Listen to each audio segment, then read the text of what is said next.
All right. Welcome, everybody. This is the September 28th, 2022 meeting of the Board of Directors of the Ann Arbor Area Transportation Authority. Quorum is present. We'll begin.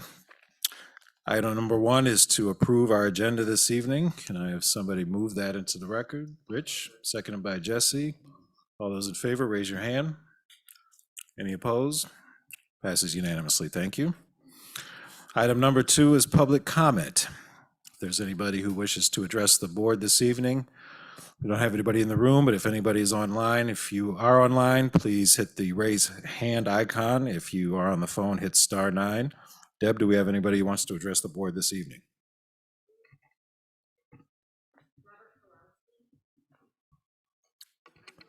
Mr. Pulowski, go ahead. Good evening. Can I be heard? Yep. Cool. Thank you. Good evening, everyone. Robert Pulowski from Southgate, Wayne County. Good to see all of you. And after a successful millage that we passed in August, we have a lot of things ahead of us. Now, one of the things that caught my eye is Smart and DDOT are going after electric buses. DDOT rolled their buses out earlier this summer, and then Smart just rolled theirs out about a week ago. Now, the case is, now with these new Nova buses coming into the fleet, and to remove some of the older fleet once the mileage gets over on those, would it be a possibility? And it's not just a question, it's mostly a statement. I would like to see electric buses get into the fleet going into the system, because, we have a lot of projects with the U of M working on, climate change. And I think that when we talk about electric buses, Ann Arbor is a perfect fit, and also self-driving buses. Now, are those in development right now? Or are you guys looking into those? Because I think that once we go into the future, those are going to have to be options we look at, especially to remove some of the older fleet. But that's really all I have. And hopefully you enjoy the rest of your meeting. And I look forward to talking to you guys after. Thank you. Thank you. Deb, do we have anybody else? All right, we'll close the public comment period and move on to general announcements. First item in our general announcements is the introduction of our newest board member, Simi Barr, who's sitting to my right. Hello, Simi. Maybe he'd like to introduce himself with a few words. Thanks all. Simi Barr, glad to be here. I work for the City of Ann Arbor in the Office of Sustainability. Very eager to help this organization move forward, and including along sustainability goals. Thanks. Thank you. Any other general announcements by staff or board members? Okay, we'll move on then to item 4 under opening items, which are board officer elections. As we have in the past, we'll take nominations from the floor. And we'll do so by a show of hands unless there are more than one board candidate, in which case we'll write names down on a slip of paper to be tallied. So we'll start with chair, then go to secretary, and then treasurer. For the chair position, can I have a nomination from the floor? Jesse? I'd like to nominate Kathleen Mozak for chair. Do I have a second? Kyra? Do I have anybody else? Any other nominations? All those in favor then for Kathleen Mozak for chair, raise your hand. I would hope you would. Any opposed? And that passes unanimously. Thank you. And congratulations, Kathleen. We'll move on then to secretary. Can I have a nomination? Nominations are open for secretary. Can I have a nomination from the floor? Kathleen? I nominate Jesse Miller. And can I have a second for that? Susan? Any other nominations? We'll consider that closed. All those in favor of Jesse Miller for secretary, raise your hand. Any opposed? That passes unanimously. Thank you and congratulations, Jesse. And we'll move on to treasurer. Could I have a nomination for the floor from treasurer? Rich? I'm sorry. I should make you say that a couple more times. To the microphone. I just forgot. Simi, you got this right from the get-go, and I still, after a year, don't get it right. I nominate Mike, please. Nominations for Mike Alame. Can I have a second? It's Jesse. Any other nominations? All those in favor of Mike Alame for treasurer, raise your hand. Any opposed? Congratulations, Mike, on your reelection. And to all of our officers. All right, we'll move on then to section 2, the consent agenda. We have board meeting minutes from August, as well as the committee meeting summaries. Any questions? Can I have those moved into the record? Somebody move Jesse, seconded by Kyra. All those in favor of the consent agenda, raise your hand. Any opposed? I assume the hamburger votes yes. All right. Consent agenda is approved unanimously. Thank you. Policy monitoring and development, section 3. First, 3.1, we've got a few different items, starting with budget approval. I'll turn it over to Mr. Carpenter to get us kicked off. Thank you, Mr. Chair. It's our pleasure this evening to present to you the fiscal year 2023 budget approval package. Ms. Reed will be taking lead on this. I'm just making a few introductory remarks about process. As per policy governance, you've made your expectations clear through policy, particularly policies 2.4 pertaining to financial planning and budgeting, and policies 2.5.12 on fair policy.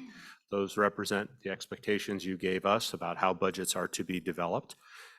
So you will be receiving those monitoring reports first. If you accept them, that's an indication that your expectations have been met. The third part of this, which is item 3.13, is the actual approval of the consolidated operating and capital budget. So that is the details of it. So there are 3 separate steps: acceptance of the first 2 monitoring reports, and then a vote up or down on the budget. We do need to pass a budget. If not tonight, then in the next 48 hours. Our fiscal year ends at the end of the month. So we do need to statutorily have something approved before October. Thank you very much. And I'll turn it over to Ms. Reed.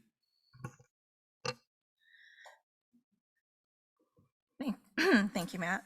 For 3.1.1, the financial planning and budgeting packet is in your packet. This was presented to the Finance Committee, where we went through all of the steps and indicated where or how we met the board's policy under each part of section 2.4 of the board policy 2.4. There was some discussion at the Finance Committee, and generally comments were positive. There was one comment about preferring to make a little more reference to board policies in the budget, and so we are taking that into advisement, and we'll consider that going forward. But other than that, that concludes my initial report, unless there are any questions. Any questions for Dina or Matt on 2.4?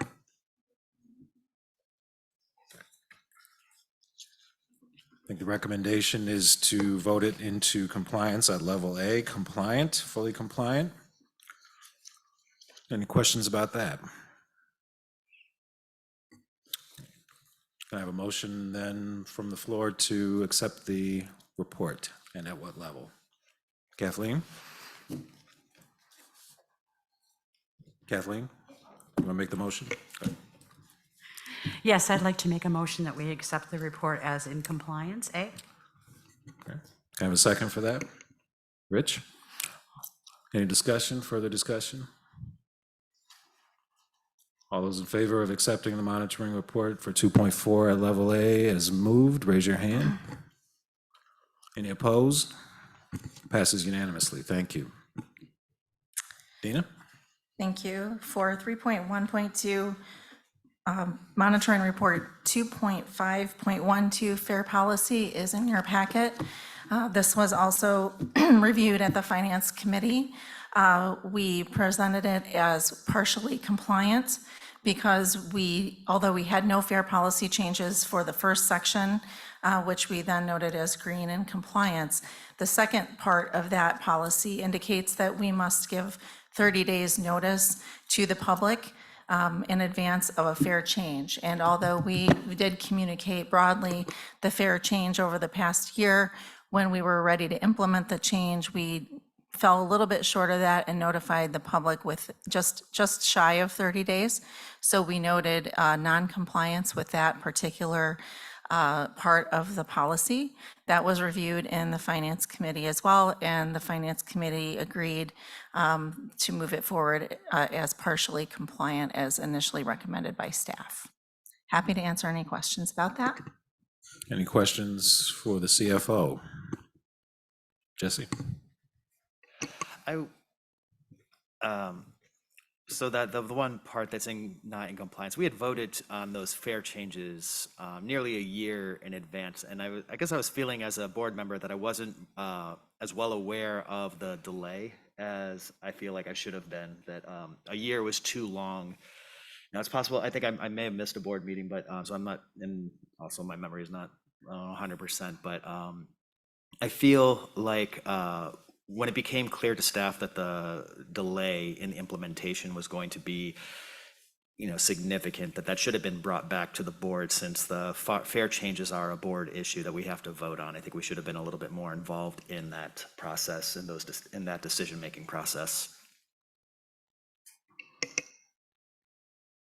Thank you. Any other questions or comments?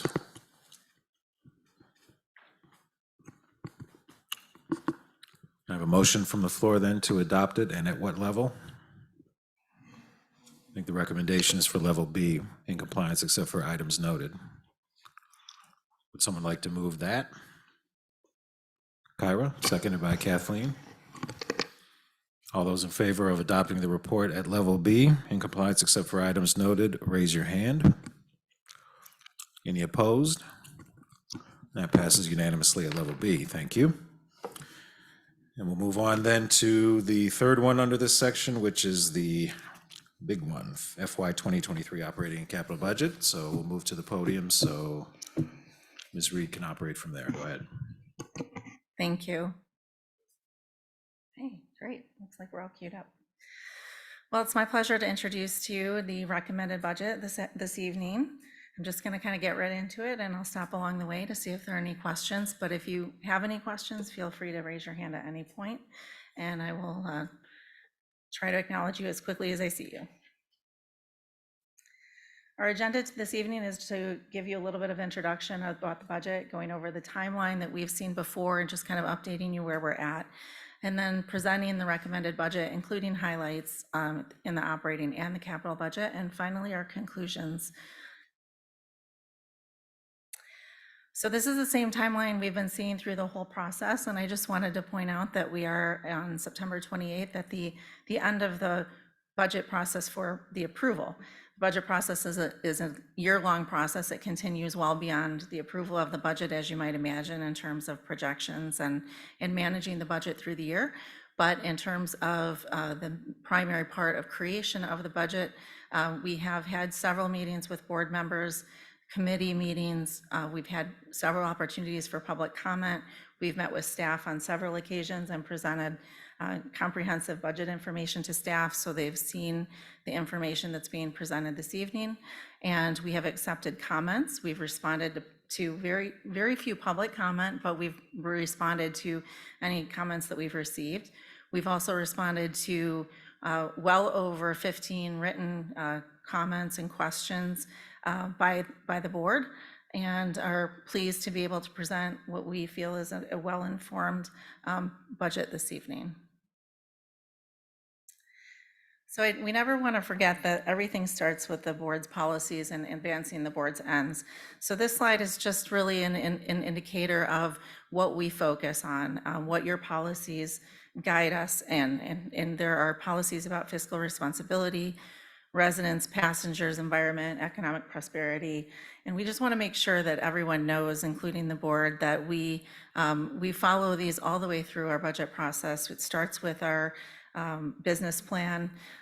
Earlier in the year, everything is kind of gauged around this, and then we follow these policies and procedures as we go through the budget process with the focus on the board's ends. The budget, as I mentioned, is also aligned with our business plan priorities, so we create our business plan early in the fiscal year before we start the budget process, so that we can start to get a feel for the things that are needing to be a higher priority. These are the business plan priorities for fiscal year 23.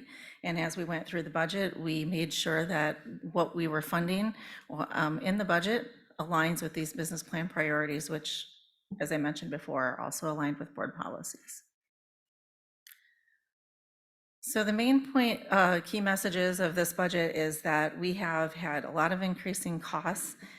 We've fortunately had some offsetting increases in costs and reductions on revenue that always put pressure on the budget. As we've mentioned in the past, expenses tend to increase faster than revenue, so that's something that we're always working to manage.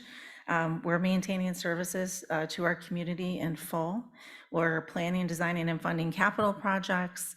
We're making progress with initiatives that are aligned with our business plan and further the board's ends. And our budget is financially stable with a balanced budget and even a surplus in fiscal year 23, which we'll get to as we move through the presentation. So I'm going to move into our recommended budget.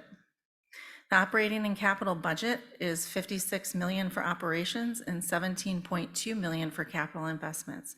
As we have been for the past couple of years, we're relying heavily on federal pandemic relief funding to help fund our budget. We have presented the budget in a seven-year plan and also a 10-year project capital plan as well. The overall state of the ride is that we are financially stable. We've been we worked really hard this year on a millage that really made things a lot better for us in terms of the deficits that we were expecting to have if we hadn't passed that millage. So for 2023, we are using the pandemic relief funds, and that is supplementing our budget. And as we move forward and we look at the longer term stability of the ride, we're factoring in the expected expenses related to the commitments made during the millage, as well as the revenues that we expect to collect. We believe that pandemic relief funds will be fully spent by 2024. We will not have as much in 2024 as we do for fiscal year 2023. And that's why you're seeing our budget really kind of get to a break-even point in 2024. We do expect to break even in 2024, and we'll start collecting the new millage funding in 2024, but that will really fund the 2025 budget, and that's why you're starting to see a little bit of a different level of surplus in 2025. So the early surplus is generated from the millage will fund operating reserves that will be required. As our budget increases, we have to increase the amount of money we put in reserves in order to meet the board policy and the requirement for reserves. And according to this, we will be able to meet that. And throughout the millage cycle, have enough money still to fund all of the expenses for all of the increased services that we planned in the millage.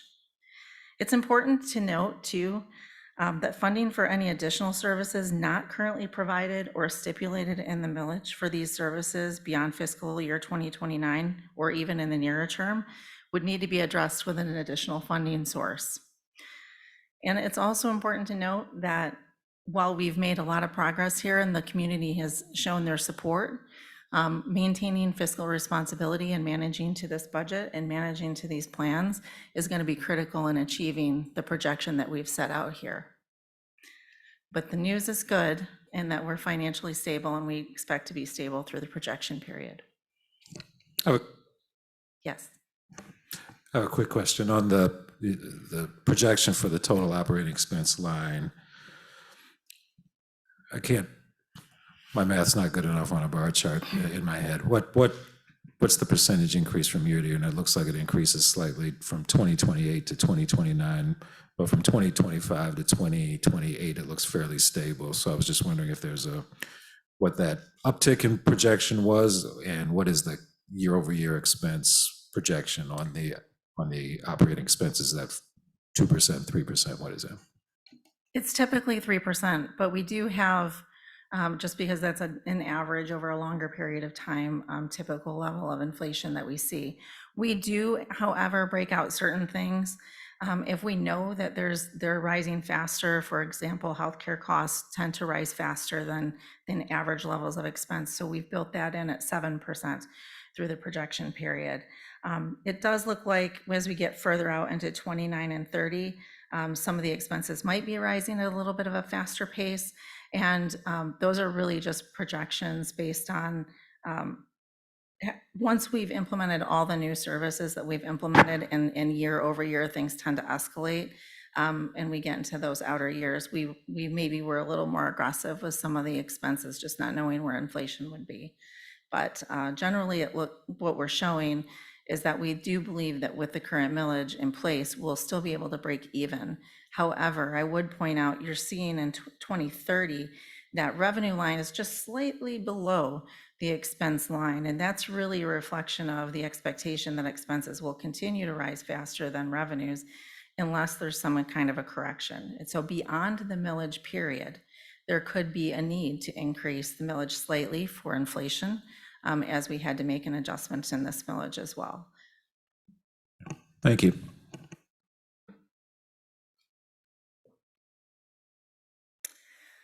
So the recommended budget highlights are that operating expenses are fairly flat compared to last budget to budget. The expenses themselves year over year are not flat, but budget to budget they are. So that's one comparison that we make consistently. So I just wanted to clarify that what happens with year over year increases is that we manage expenses. And as we have to manage them, we have ups and downs throughout the budget, and we were able to manage the budget to flat this year with the changes in assumptions, even though some of the costs or most of the costs have gone up. Fixed route services are still going to be planned at full service levels. That's the same as in 2022. So even though we had some reduction in service for a portion of 2022, the budget always planned for full service in 2022, and it does that in 2023 as well. Our budget also incorporates amended contract projections for A-Ride and Gold Ride. You might remember from last year, if you were here, that we did have quite an increase in those services and the expected expense for those services. We did negotiate more on that contract this year, so we had to put in a 6-month extension and then entered into a more, I would say, a more thorough discussion and addressed some key issues that we found in the contract, in the initial contract. We knew that would be the case. And we wanted time to be able to do that, and that's why we had initially done a 6-month contract. So this year, we worked hard at negotiating with that contract, and we're able to save about $1 million a year. It's more than $2 million in total. Part of the decrease is just right sizing the actual service hours to what they really are, given the change in service demand that we've seen. The other $1 million is really just negotiating on the expense side. We really dug into overhead costs and things like that and found that they we felt that they were over allocating. So we negotiated through that and came out with a win-win. So that's an important point to mention in our recommended budget, and it's a big reason why we were able to maintain a flat budget to budget this year. We also are leveraging $17.3 million of federal relief funds, and our budget will result in a surplus, or is expected to result in a surplus of local funds of $11.5 million, which will be eligible to fund the capital reserve. For the 2023 capital budget, we have $17.2 million of expenses planned for fleet and facilities and capital investments, including planning and design, funding for the YTC, BTC, and some other long-term expansion projects. I'll get into more details as we go through the presentation. Operating revenues are 67.5 million, and this is just how they're distributed. So this would just give you an idea that of basically what we rely on for revenues. Local property tax revenues and pandemic relief funds are our largest portions right now with state operating assistance. State operating assistance usually runs about 29 to 30% of eligible operating expenses. It's showing as 26% here because it's 29 to 30% of eligible expenses, and not all expenses are eligible. And then followed by federal operating assistance, passenger revenues, and other. Passenger revenues have gone down with the decrease in ridership. We're really focused on increasing ridership going forward. We always are, but we've really got some initiatives in the fiscal year 2023 budget with the aimed at trying to improve that. And we expect then in the future that would improve passenger revenues. But for fiscal year 2023 budget, it's a pretty conservative budget. And we are really only estimating about 70% of what we had back pre-pandemic levels. So we didn't ratchet it up. It's pretty conservative, and we're hoping that maybe we can beat it.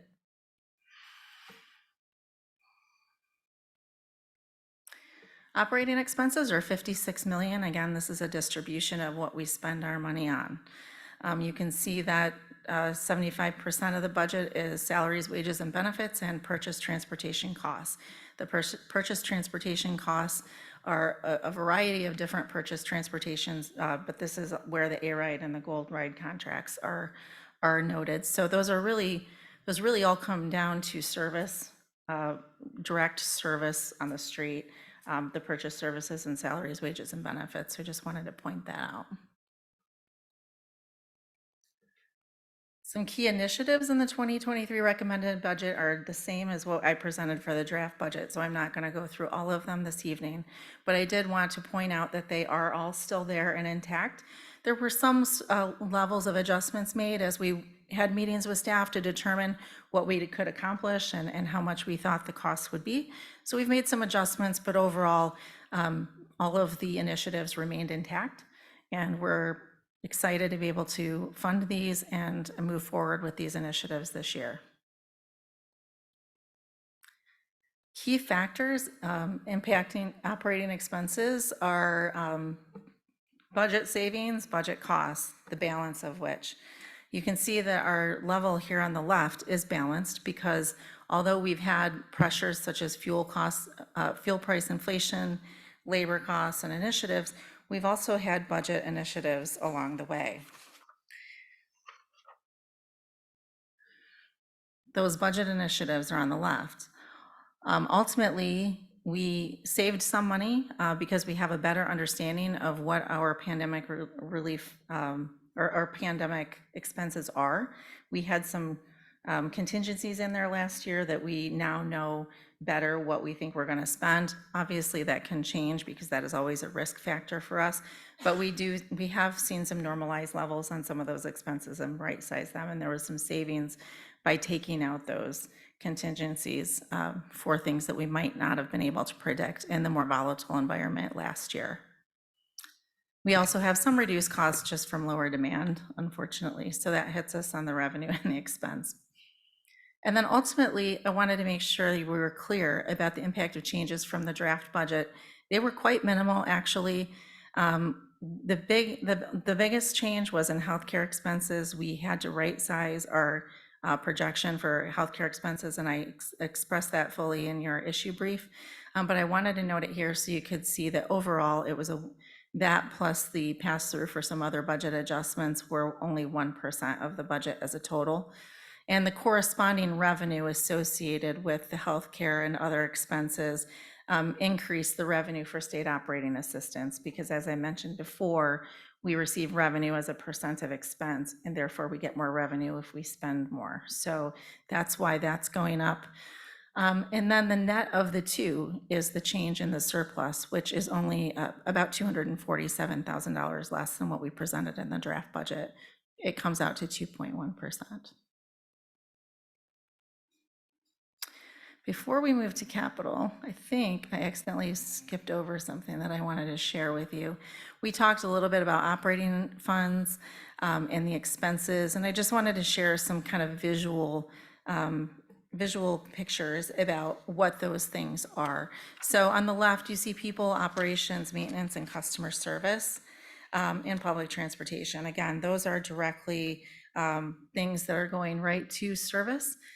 Facilities operation and maintenance obviously supports that service directly and provides service to our customers. So it's I just thought this was a good visual that you might find interesting. So moving forward, as I mentioned, the net of the revenue expense and changes and the budget are that our operating surplus for fiscal year 2023 is expected to be 11.5 million. That operating surplus will fund the capital reserve and result in an increased ability to manage and plan for capital projects. For 2023, we're not planning to use any of that reserve, and we are planning to fund the capital projects and the priorities that you see here. The total capital budget is around 17.2 million, and you can see that we're spending a vast majority of our funding on state of good repair.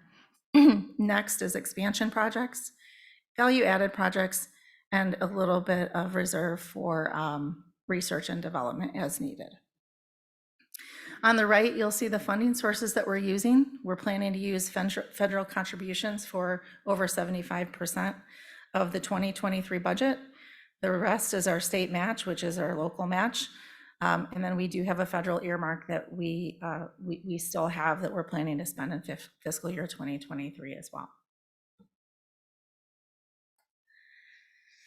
So I did mention earlier that I would share a little more detail about the capital funding for maintenance and improvements. I think I've been able to answer the questions about that in communications with the board, but I wanted to make sure that at the board meeting this evening, we talked just a little bit about some of the big items in our budget, in our capital budget. So the operations center roof and HVAC replacement is in the upper left-hand corner. That is a very big roof, as you can see, and it is very costly. The HVAC unit will be replaced at the same time because that's the logical time to do that when you're replacing a roof. So for that's falling under the state of good repair, and that's a larger expense than we would normally have. We did have some money budgeted for that in fiscal year 22.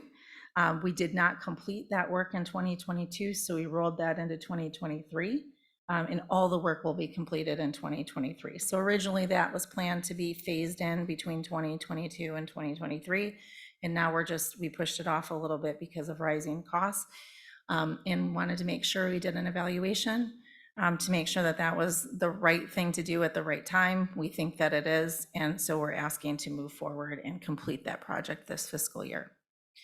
We always maintain our fleet, and there's nothing really extravagantly new in this area, but I do want to make sure it's noted as it is always the kind of the highest priority in our capital budget, making sure that we can replace our 8 fixed route buses every year.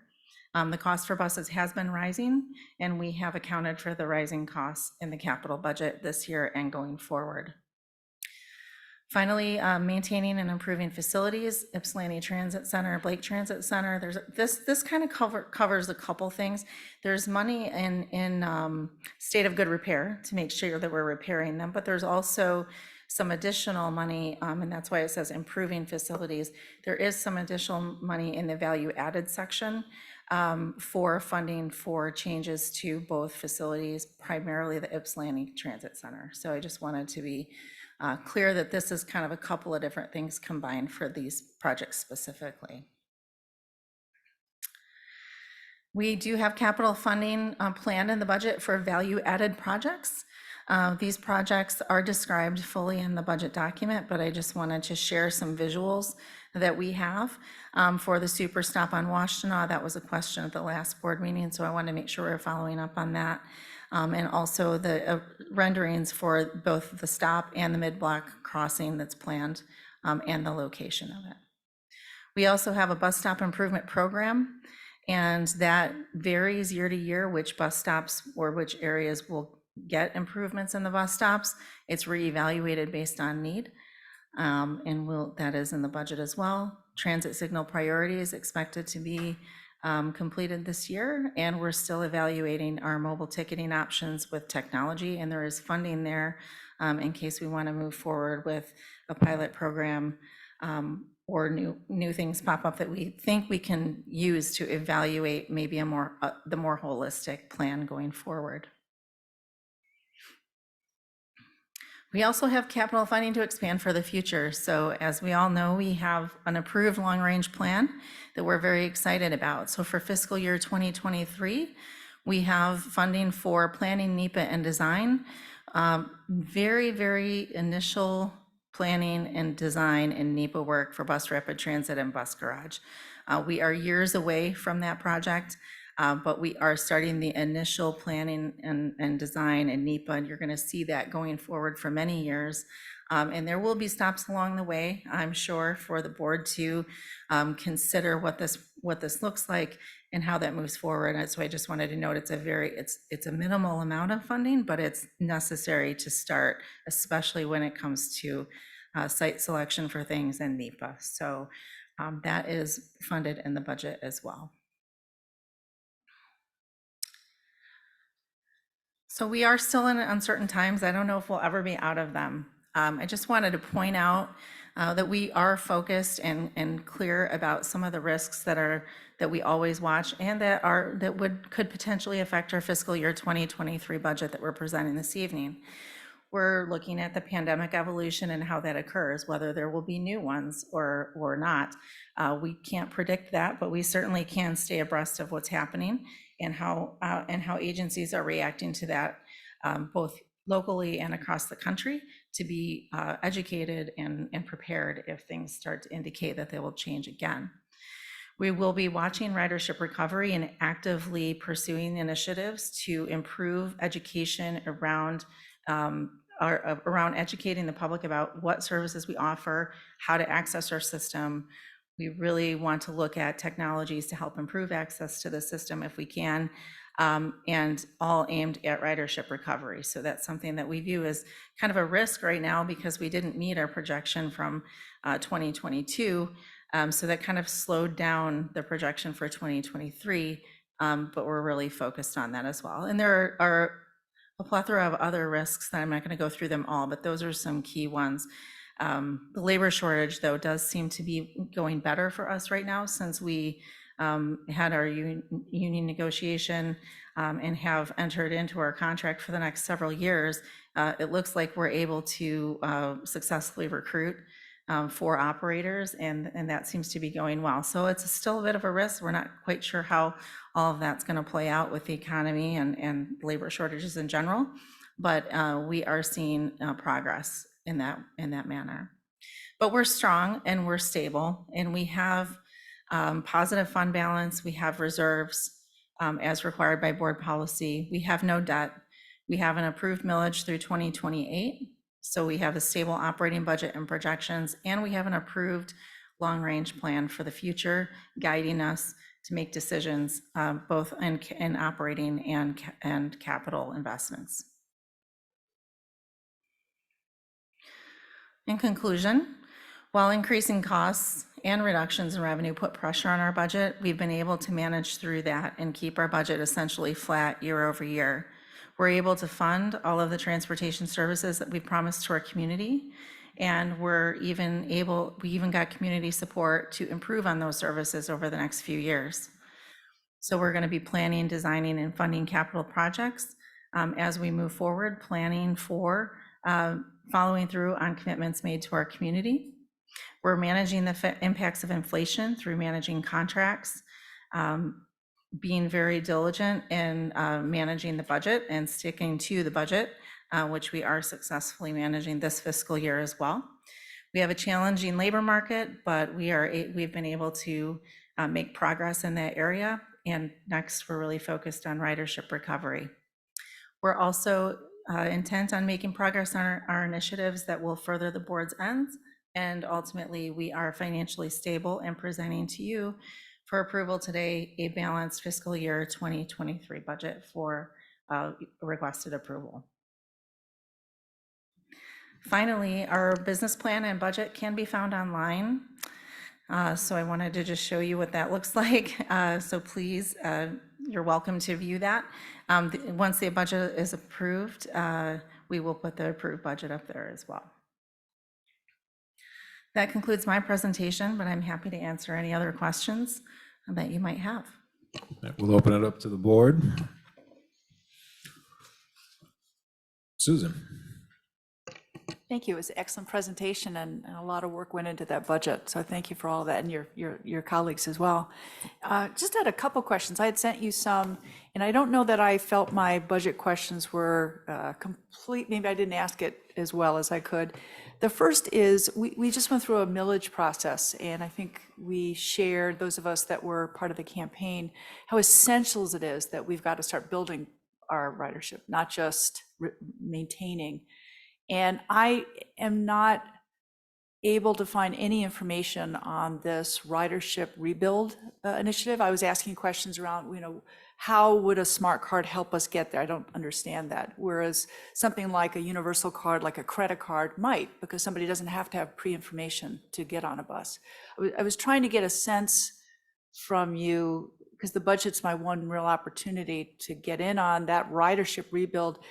Those revenue expectations rest on that ridership increase. And I just don't have any information other than we're going to get, replacement buses, and so therefore they won't break down that much. I mean, I don't really have any understanding of what the ridership attraction, how robust it is, where it's going. I mean, I guess, where would I find that information, I guess, is the question. Okay, thank you for asking that. In the budget document, we do, I'd have to look at which sections they are, but we do have information in there about initiatives that we're planning for fiscal year 2023. And in those initiatives, it does speak briefly about educating ridership, or educating the communities about how to access our system, where, like, things like informing them about the park and ride lots, informing them where they can buy tickets so that they can find access, and educating them about where all of our stops are, and how to kind of navigate our system.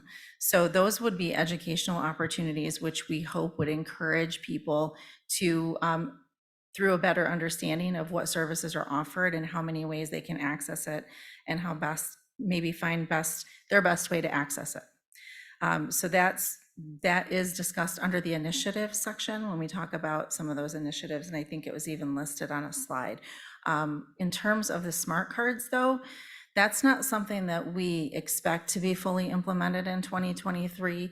That's going to take a little more time, and I think there was a Q&A on that. I did send a response to that a couple of days ago, so I'll be happy to follow up with you after the board meeting and share that as well, if you didn't happen to receive it or see it. But the discussion about smart cards is, as we move forward through potential opportunities, and these are all potential things that we're going to try to pilot. They're not in place today, but the idea is that smart cards would be able to be used to, you could buy them. If we have validators on the bus, you could buy a smart card at a local store. You could buy it at, maybe, I'm just using this for an example, a Speedway, a Walgreens, or something like that. It's a pre-stored value card. So your example of using a credit card, that's something that they could use to purchase a smart card, or to replenish the stored value on a smart card. We have Easy Fare right now, so we have an app where people can log on and pay through the app, and actually never have to go to a service center to purchase a ticket if they have access to a phone for an app. But what the smart cards will do is allow us to give people who don't have a smartphone that same capability of walking into, not having to go necessarily to a transit center, but going to a local store that's near them to purchase a pre-stored value card, which they could then get on the bus and essentially present to a validated reader, which would scan the card, reduce the value for the ride that they're taking, and keep whatever stored value is still there, and then they could refill that. or they can just continue to buy new ones every time if they prefer, if that's easier for them. So that would also, the stored value cards also are thought to improve customer service because but actually shown that they improve frequency or speed of boarding, and it reduces the stress on the operator to have to do a visual validation of either the Easy Fare app that we have on the phones today, or a stored value card, which they wouldn't even be able to validate. So there are a few steps that we need to get to the point where we're ready for smart cards. But the idea about improving or increasing ridership is based on the idea that people will have more access to it, to different forms of payment, as well as the speed and the improvement of customer service of boarding the bus quicker. I think I get it, but it seems like a fairly passive campaign that will just let you know how to get on the bus a little easier. The reason I mentioned the credit card is, traveling to other communities, I'm struck that I don't need to know if I just stick a credit card is used everywhere, but here it's an insulated system. You have to be inside the know to use it. Otherwise, you've got to have a correct change. So I was just curious to hear, for instance, the campaign included things like speeding up the park and ride service. My example was I used to live where Route 30 and 31 would come down Jackson Road, as would the bus from Park and Ride, but that Park and Ride was making a lot of local stops. And so my questions around the football shuttle were, why are we giving door-to-door service for $1.25 or $1.50? Why can't our Park and Ride service be door-to-door at the same price? And so that was sort of the series of questions I was asking about the campaign to really incentivize Park and Ride. If it was faster, it seems like that would make it far more valuable to people than having to stop every quarter mile, just like the other buses. So I was listening for those initiatives, and I wondered if there was maybe a chance to learn more as someone who uses the bus, how we're incentivizing people to want to ride, because I'm really worried about our ridership numbers. Thank you. Yes, I think certainly as we develop our initiatives more further, there's an opportunity for informing the board and general, and you specifically, on what those might be. I will say that regarding your credit card comment, we are still evaluating the technology and what we will move forward with. We haven't necessarily committed to any particular medium at all at this point. It's just something that's very common in the industry. It is something that we know would work with what we're already piloting, but we haven't made those decisions. There's a lot of evaluation and discussion that will need to go into that. I appreciate that. Thank you. You're welcome. And I think, Matt, did you want to say add something? to that? Yes, thank you. And I think it's an excellent question. I'll elaborate a little bit on what Dean has already provided.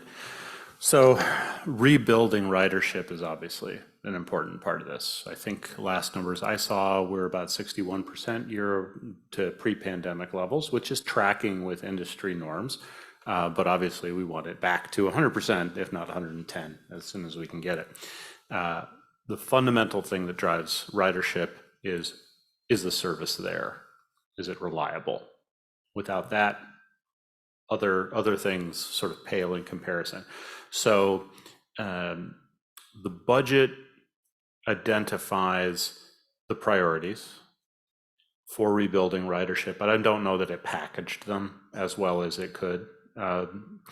So maintaining services, cycling out older buses with newer ones, another important thing. The fare changes to fare collection that we're discussing, maybe downstream, are going to help with some initial investments. What the rebuilding ridership, I think, for me, is really going to be focused on is public confidence in using the system.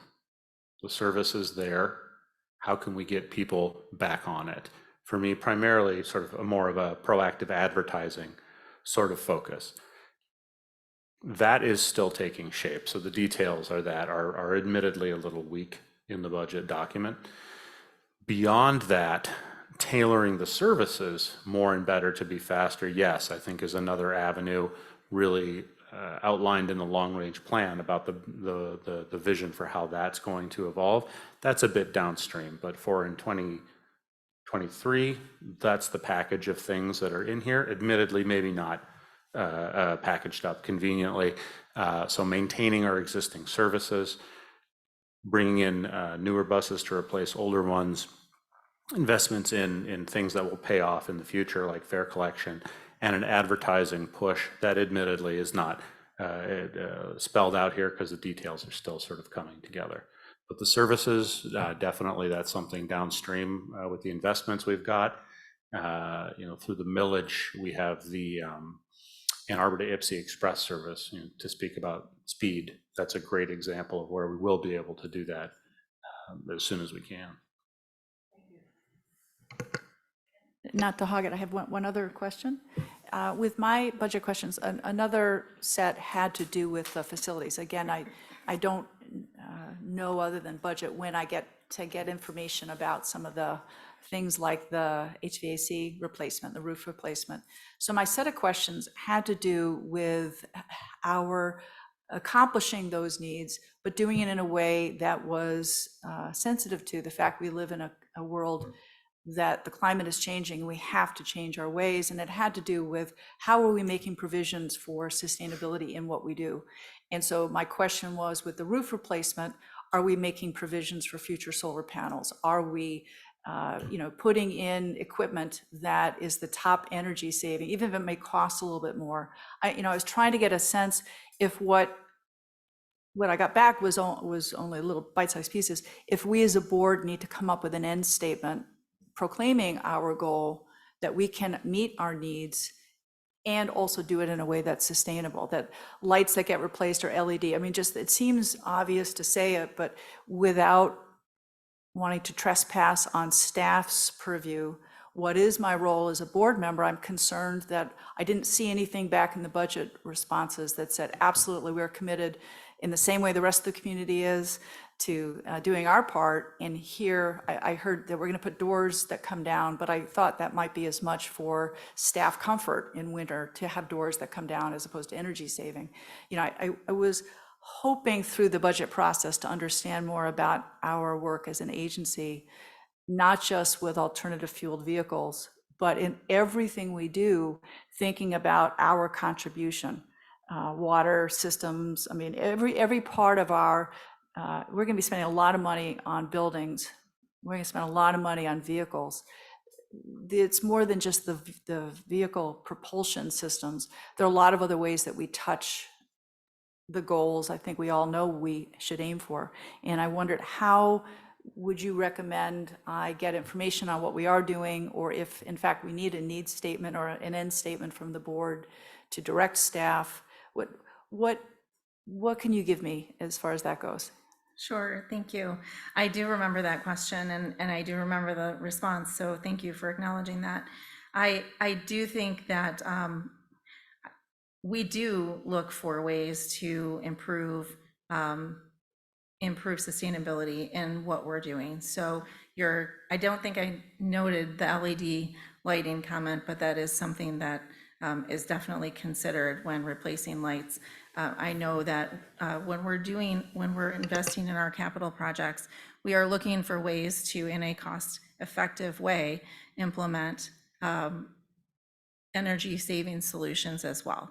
The high-speed doors really are more energy efficiency consideration. So that is why I pointed that specific thing out, and it isn't a specific initiative that was put in the budget this year. But I think mostly the way we look at that right now in terms of what we want to do, unless we can find a funding source or something that would allow us to make big strides, and that's part of the zero emission bus line item that's in our capital budget. It's our intent to move forward and pursue that, but we have a lot of work to do with that.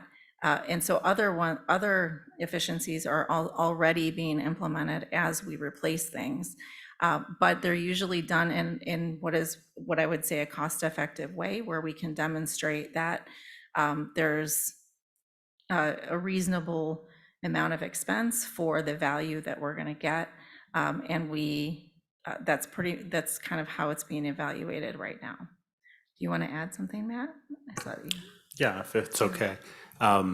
I don't actually know the details about the HVAC systems, but I do know that all fluorescent and incandescent lights we've been phasing them out and replacing with LED now for a couple of years. And newer HVACs are inherently going to be more efficient than the ones that are up there now. And I don't know exactly how old they are, but they're going to be getting along in years. To your question about where do you ask the budget process as part of that, I would also point to the ends monitoring report, which is going to be coming to the board, I believe, in November or December. That's where you have an end statement already existing pertaining to a policy goal for us to reduce our environmental footprint. That policy is already there. We will interpret it and provide evidence to that point. If the board finds that unsatisfying or would like to go into just another level of detail, as certainly is your purview, that would be the moment to have that direction and discussion amongst yourself. Thank you. Other questions from board members?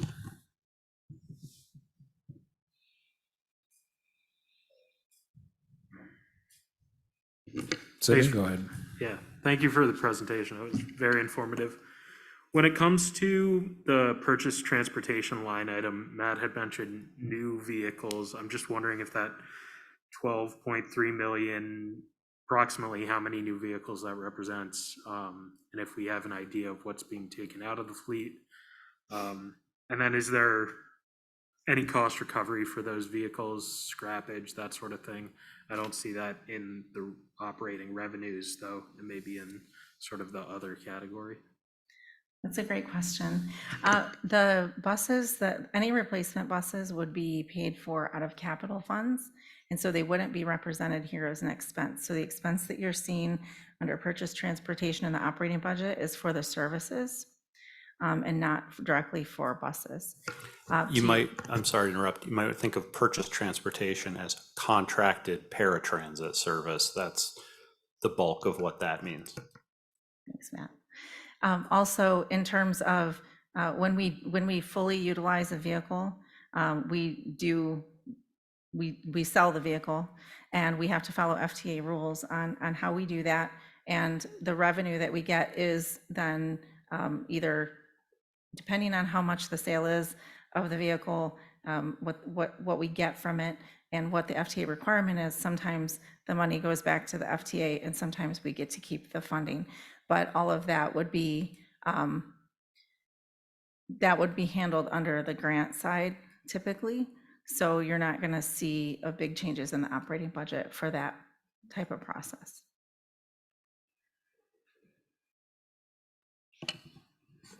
Other questions?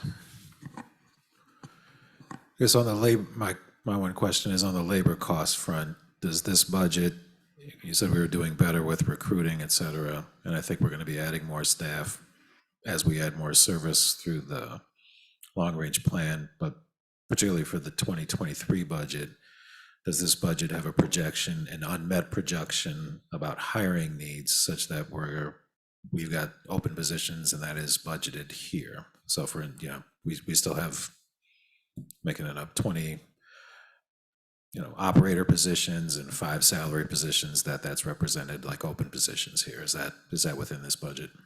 Yeah, so all open positions are budgeted fully with the intent that they will be filled. So we are fully funded in the budget for the number of positions that are approved. So even if they're not filled currently, where we're seeing turnover, it's in there. In terms of the expanded services, we do have estimates for what those are, and those are in the projections as well. And I think you mentioned 25% of this year's operating revenue is going to come from pandemic relief funds. That's going to go down a lot in 2024. I think you also mentioned, but the level of employment is not going to go down. The level of employees is not going to go down. So I think maybe letting the public know that that's not a reason to worry, that the Right. pandemic relief is going to go down, and our employment level is still going to stay the same, but we're not going to find ourselves in a huge deficit. Maybe you want to explain the mechanics of that so people aren't concerned about that going forward. Yes, so although we will be fully using our pandemic relief funds in 2024, in the projections, we are projecting that we will use all of the revenue sources that we have. We're projecting local property tax increases. We'll start to receive that in 2024. So to the extent that we have any kind of a need, we would have that in July or August of 2024. But we also have reserve funds that we keep in order to make sure that we're financially stable until we get those funds. But there's no, as you can see in the projection, we're coming in right at budget, even with the reduction of the pandemic relief fund revenues in 2024. Thank you. You're welcome. Others?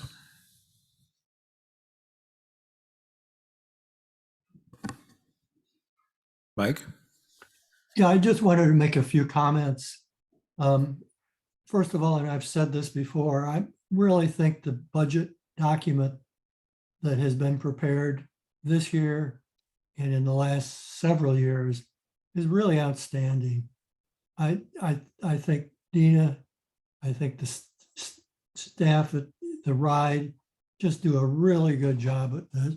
There is so much good information in there to really understand the operations, to understand the numbers, and also mentioned that the Finance Committee has spent a lot of time going through line by line the revenue and expense items here, and has had very good conversations with Dina.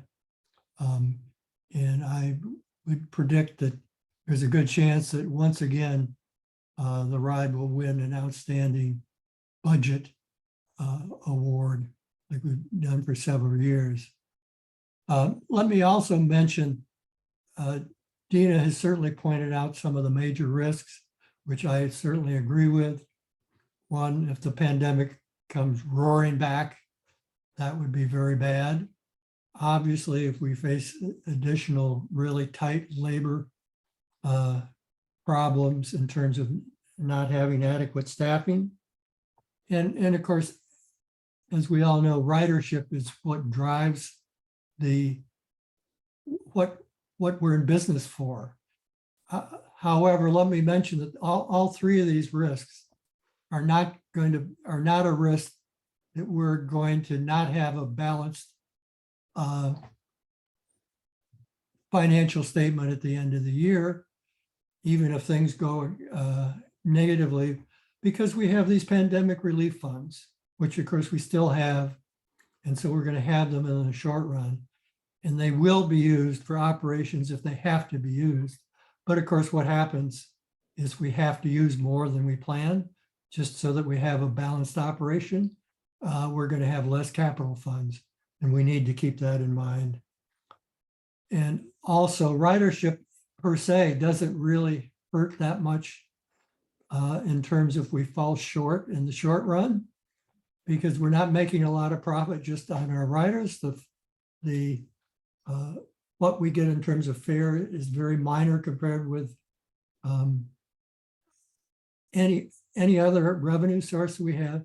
But of course, without ridership and without building the ridership significantly, we are not going to be able to achieve anywhere close to what we want to achieve and laid out in our long-range plan. That's what we're in business for, is to provide services for our riders. And okay, we're at 61% of pre-pandemic. That is generally in line with the industry. We're forecasting 69% of pre-pandemic for next year. But those are not good enough. It's not good enough to be just going along with what the industry averages are. And I think everybody on the board realizes that. I think all the staff realizes that. But I just feel obligated to reinforce that, which is of course already been brought up at the meeting. But anyway, I'm very pleased with how the budget has come out. The Finance Committee feels very positive about it. And obviously the Finance Committee certainly recommends its adoption. Thank you, Mike. Any other comments, questions?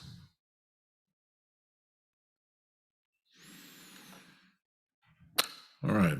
If not, then we have a resolution in our packet, and I won't read the whole thing, but for the budget, oh, I'm sorry, Rich, go ahead. I do have a question about the resolution. One, I think the secretary name is not correct. Oh, okay. And then the other is at the top, it just says resolution XX/2022. Is there, do we I care? don't know if you have the latest one. It's in the agenda packet rather than the Oh. budget document. Sorry. Yeah. Okay, my apologies. All right, thanks. Page 45. Right, page 45 of the packet.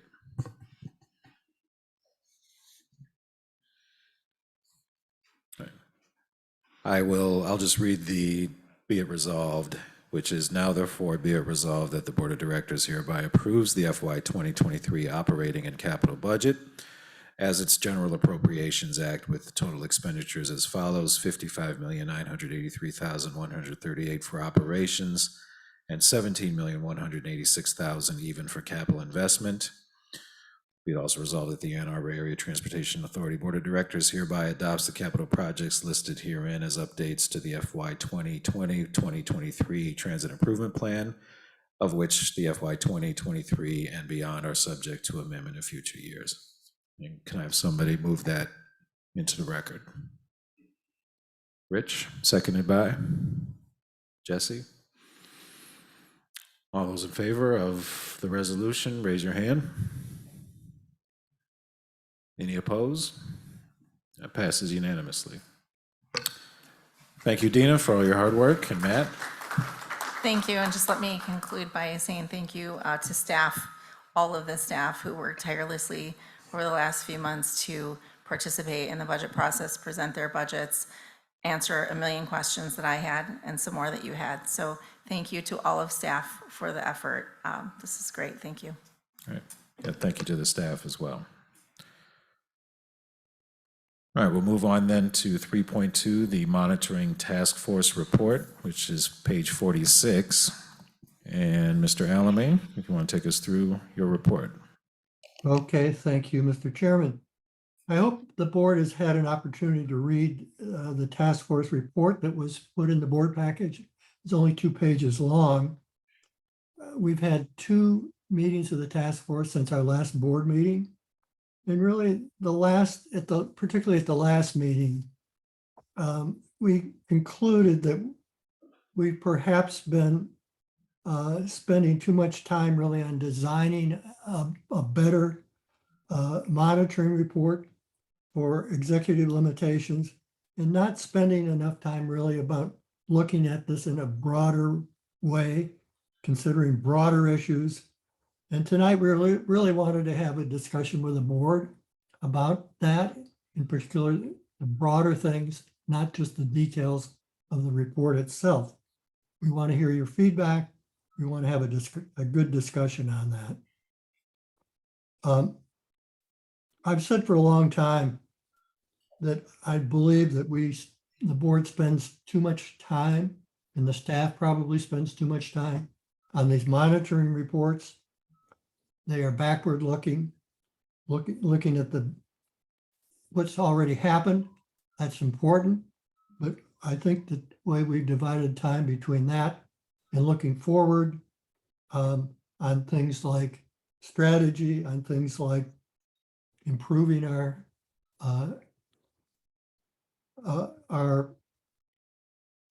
policies, on developing new policies. We really haven't done much of that at all. Maybe one reason is it's so much easier to look back to think about operations because we know what goes on out there. And it's much harder to think about strategy and policies and so forth. And it's more difficult and it's harder to conceive of what we should be doing there. And maybe one thing that might help us there, and we put in this report, is to have some board education that will help us do a better job and feel more comfortable about looking forward, developing new policies and things like that. We also, let me point out that Rose Mercier, who is of course advising us for several years about policy governance, has said very clearly that our board spends a whole lot more time doing monitoring than other boards do. And I think that to some extent is probably good, but I think to the extent she's really describing, it's probably indicates a problem. And some reasons that might account for that, that we put in this report. For one thing, we get into these detailed discussions about things that might really be kind of getting into means. Some of that has to do with some of the policies actually are kind of backdoor means. You know, you shall not do things, for example, and we've pointed these out in some of the meetings. Also, even without having a problem in terms of the policy itself, some of our discussions have kind of drifted over into kind of prescribing things that would be better. And that's really getting into means and is probably not a good way to do policy governance. Also, another thing we mentioned in here is maybe, and these are questions that are just are open questions really, but maybe in some cases, board members and maybe all board members are thinking more in terms of their personal preferences and their personal opinions about things rather than considering what is things like reasonable interpretations, not the way an individual might have interpreted themselves. And maybe also we're spending too much time trying to come to a consensus get the whole board to agree on the wording of what we're going to conclude, for example, instead of just having the majority rule and having a good open discussion, but not try to get a consensus with everybody agreeing with all the words. That's perhaps taking too much time. Another thing, are the board really, in terms of questions and things like that, trying to get into too much detail and expecting too much detail in terms of 20 different points of evidence, for example, or 30 or even more, and is that necessary? And in fact, is that kind of counterproductive because it just, of course, takes more time, but also it probably results in the staff themselves thinking, well, we've got to be able to answer everything in terms of providing all this detail. And therefore they anticipate that and get into a whole lot of detail. And it might almost be a vicious cycle there. And so do we really want that much more detail? These kind of issues we just discussed. And we don't have any necessarily answers to these. These are just issues that came up and that we think ought to be discussed in front of the board, by the board. We don't want just the opinions of 3 people that are on the task force to make judgments on all of these. We need to discuss these at the board level, get your feedback. And that's why what we want to do tonight.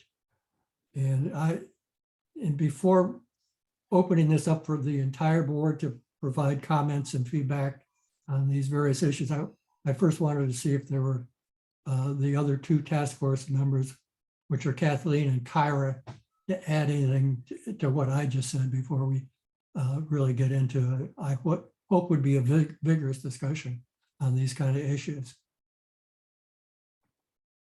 So Kyra or Kathleen, do you want to add anything right now, or should we just open it up right up? We should open it up, Mike. I think you did a good job summarizing what the Okay. task force has talked Kathleen, about. did you have anything to add right now? No, I second what Kyra just said.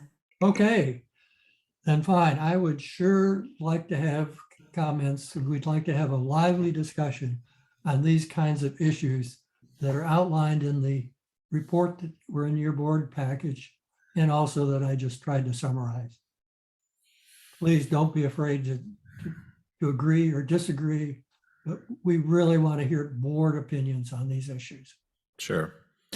Thanks, Mike, for going through that and the detail and the thought process behind that. Very much appreciated, and Kathleen and Kyra as well, and all the work that's been, and Rose, all the work that's been going into this. I think we've all had a chance to, I certainly have read the brief that you have in here. I've been giving it some thought, and I really think I think one of the comments in the brief that stuck out to me was the one sentence that it was a quote attributed to the CEO, who agrees, and I'm just going to read it here, that staff written monitoring reports can always be improved, but only marginally, and not in a way that would address the issues noted above. So I think to me, we're kind of nickel and diming stuff. So I mean, if we really want to make a big improvement in the way we handle these, i.e. to spend less time on them but not lose their effectiveness, there's just probably a couple of broad strokes, one of a few ways we could go. One is we just take out a number of policies, right? We got sub-policy after sub-policy after sub-policy after sub-policy. We could make a concerted effort to eliminate those that we think are, either not worth it or just kind of slowing us down. So that's one broad stroke. Two is we just change the frequency with which we do the monitoring and request the staff produce a report. So it's triannually, or maybe we just do the ends annually. Everything else is biannually, with some of it triannually, et cetera. That's another broad stroke we could take. Or three, we tell the CEO we want no more than a page and a half, period, end of story, right? We could just tell them that, right? I mean, Matt, you spend a lot of time on these, and they're well written and well done and well researched, and there's a lot of data, but to save yourself and everybody else and not to slow it down, we want a page and a half, period, end of story. So we could take one of those kind of three broad strokes, to me, if we really want to not spend the time that we do on this. Or if Rose has an example, and I know I don't think there are a lot of other transit agencies that do policy governance, but if she has one and she says, yeah, it's unusual for you guys, for a board like yours, to spend so much time on monitoring, I accept what she says, but I think, as you pointed out, Mike, we have good reasons for spending the amount of time we do. And so if she has somebody who's doing this but spending less time, and we can take a look at what they're doing, and we think that might fit with what we think, let's have Rose dig into that and provide something.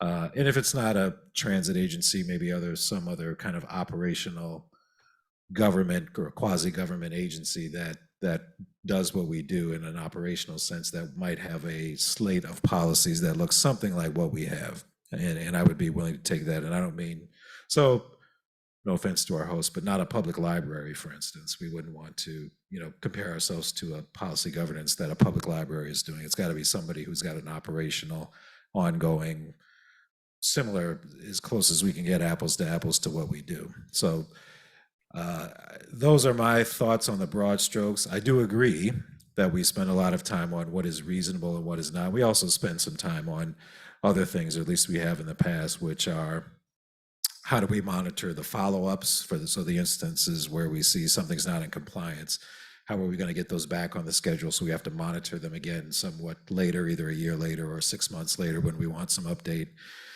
And we've spent a lot of time philosophically on can we say the whole policy is in compliance and vote yes for it if some of it is not in compliance? And if we don't, are there any recriminations, for lack of a better word, or is there any kind of action we should require the CEO and the staff to take if we find something at level B or level C, for instance, that needs to be followed up in the future? Should that reflect on the staff in any way? And the CEO is the point person for the staff. So we've had some of those philosophical, which I completely agree we should have, but we don't need to have them again and again and again. So either we come up with a playbook of guidelines for monitoring, and maybe we take some of the broad strokes, but I think I'd like to hear people's, it would take, we spend a lot of time coming up with these policies. It would take a lot of time to cut them down or come up with a revised schedule of monitoring. But those are some broad strokes that I would suggest that we take. Again, either reduce the number of policies, reduce the frequency of the monitoring, or reduce the amount of detail that we are provided for those. None of those are, there are going to be pros and cons to each one of those, but if we are serious about getting the amount of monitoring and detail and time we spend down, as I see it, those are the three broad strokes we could take. Susan? So as a relative newbie who's still trying to understand what my role is with these monitoring reports, my feedback to the committee in particular is thank you guys for doing it. I couldn't do what you're doing. But that said, I don't understand why we're doing it. It feels like busy work. It feels like we're chasing children. I mean, I just don't get it.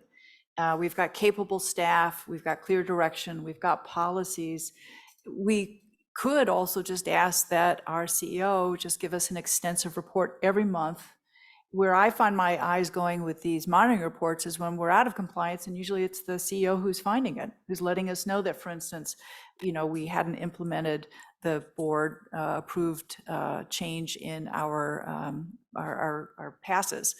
I find those really helpful. And it's the CEO who's calling them out and saying, this is what I did to rectify it, but we weren't specifically in compliance.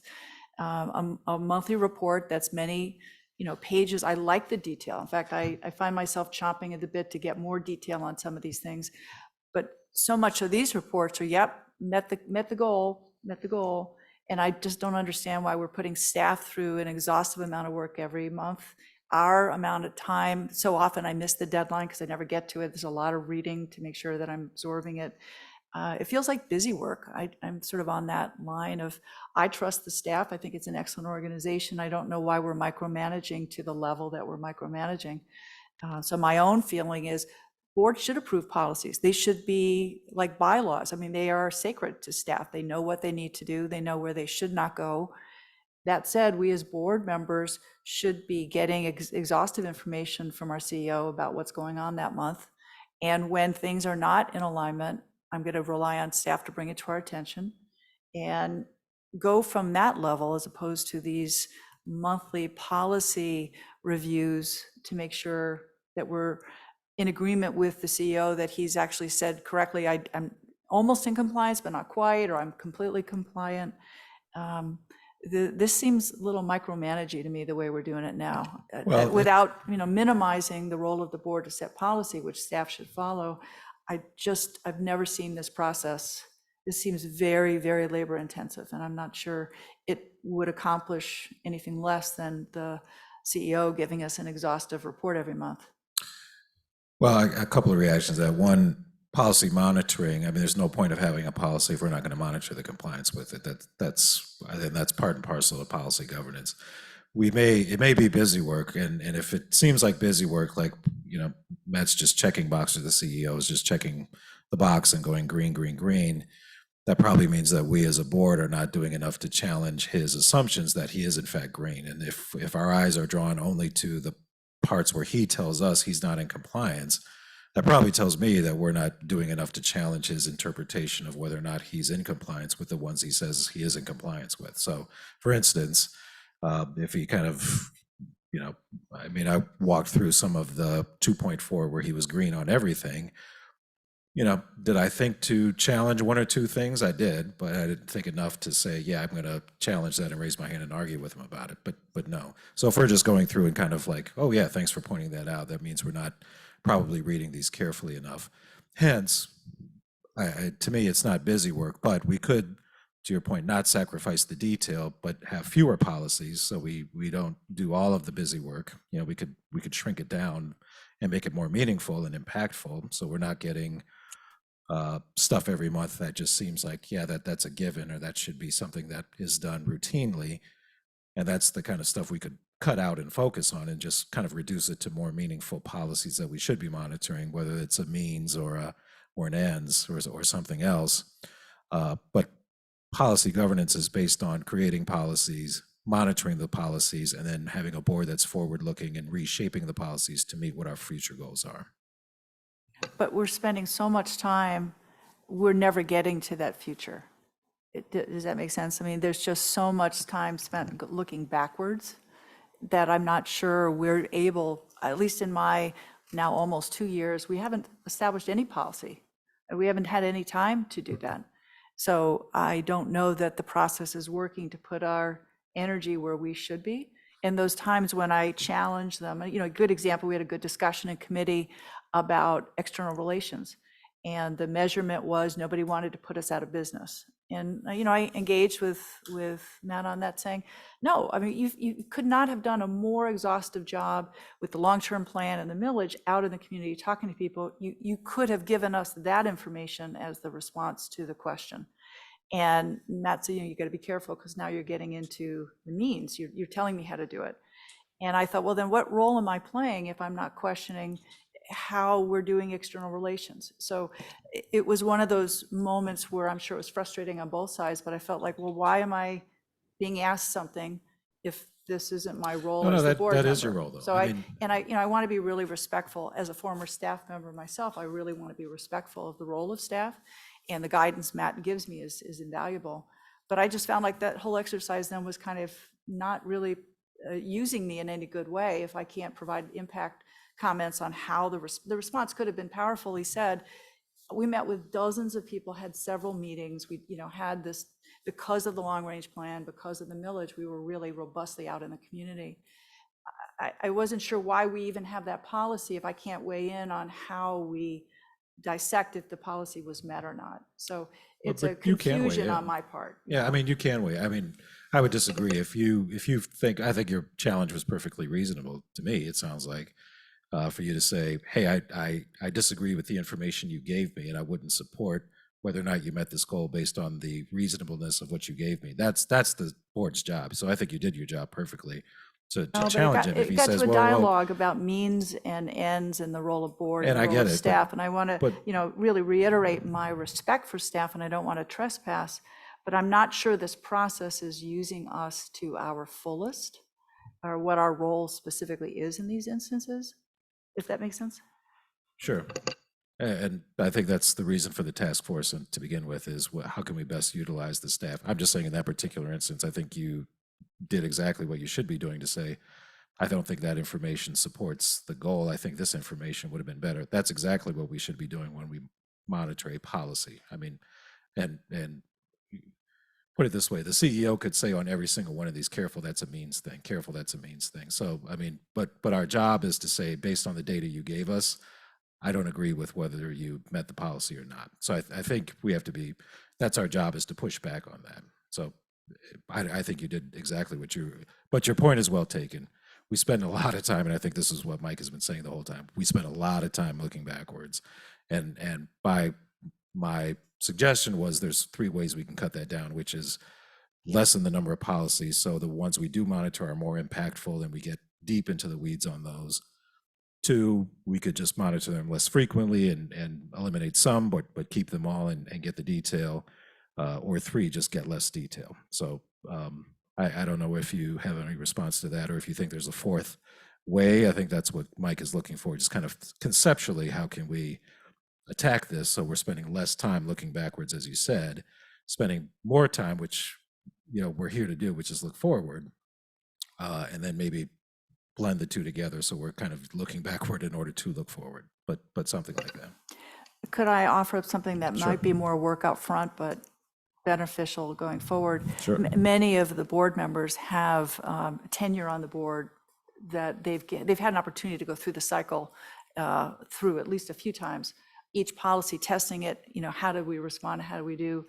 if we had an all-day retreat and actually just took them all on and said, this isn't making any sense, this one we should just rewrite it this way, this one, my experience is we were confused on it, and actually in a very targeted way, took the time and actually went through them and said what's useful, what should be tweaked, what language was unclear, because we never went backwards. We've said this often, and it doesn't quite get to the heart of it, but it's as good as we got. I would rather spend the time up front and deep dive, clean them all up, especially given the experience everybody's had on trying to actually use them, putting them to use. We found the gaps in some of them. I'd love to go through that process as a board, take the time, rewrite the ones that need right, jettison the ones that are of no use whatsoever, and even get into the timeline. How often do we do it? Do we need to monitor this quarterly or twice a year or sometimes every second year? I think that would be helpful, I think, to look at what we have and say it is the opportunity to actually significantly change them. And I think we've made some suggestions in the past about revising the schedule, some of them going to 2 years and beyond.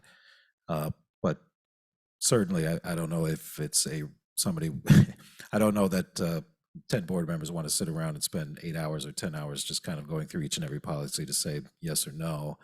That might be better for a committee to do. I would nominate the governance committee, especially now that I'm not on it anymore, to go through and do that. But it seems to me like that would be, for instance, when we revised the bylaws, it was the governance committee that took that on and sat down and went through all of those. But it seems like the work may be done in a committee to advance that to the board, and I would be in favor of that. I mean, I think it's probably past time that we looked into these. I mean, I think, the only one here when we adopted policy governance. We made a lot of, I wouldn't say, this is going to sound bad. We made a lot of compromises because there were people who wanted to get certain things in the policies because they wanted to see them, and like, let's not lose sight of this, let's not lose sight of that. And some of them have proven worthy of keeping, and some of them are not. Right. So I mean, I think that would be a very healthy exercise for us to do, and I would support that. Others, Kyra? That was something that we discussed in the task force meeting, is how to get back focused onto revising and making policies. And so we didn't necessarily go to the governance committee, but we thought about maybe doing a separate task force just for that purpose, for people who are interested in doing that, and or having retreats, but more broken up, not a full day where we try to go through the entire thing, but maybe quarterly or something, we meet as a full board and go through a chunk of them. Those are things that we talked about, but we wanted to have this discussion before we move any of those ideas forward. But yes, the entire purpose is to, as a board, is to rework our policies if we feel like we need to, if the monitoring reports are taking too much time, which it seems like we have consensus that they are taking too much time. I like Eric's idea of maybe getting rid of some of the sub policies, because then when we look at them maybe once a year, every other year, and we have the big picture, the overarching policy, and then Matt or the CEO can provide us with the detail for that overarching policy, but we can look at it more generally and not have to sub-analyze something when we're really looking at a bigger theme.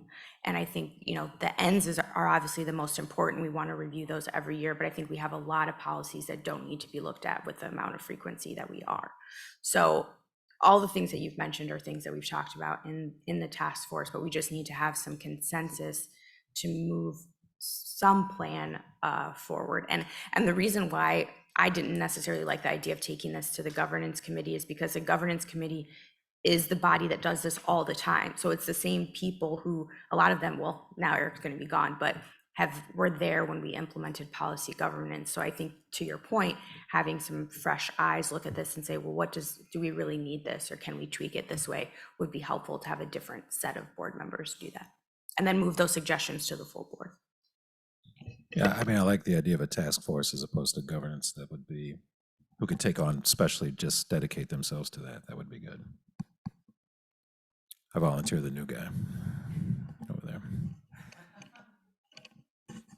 Don't try to hide, Simi. I'm talking to you. Yeah.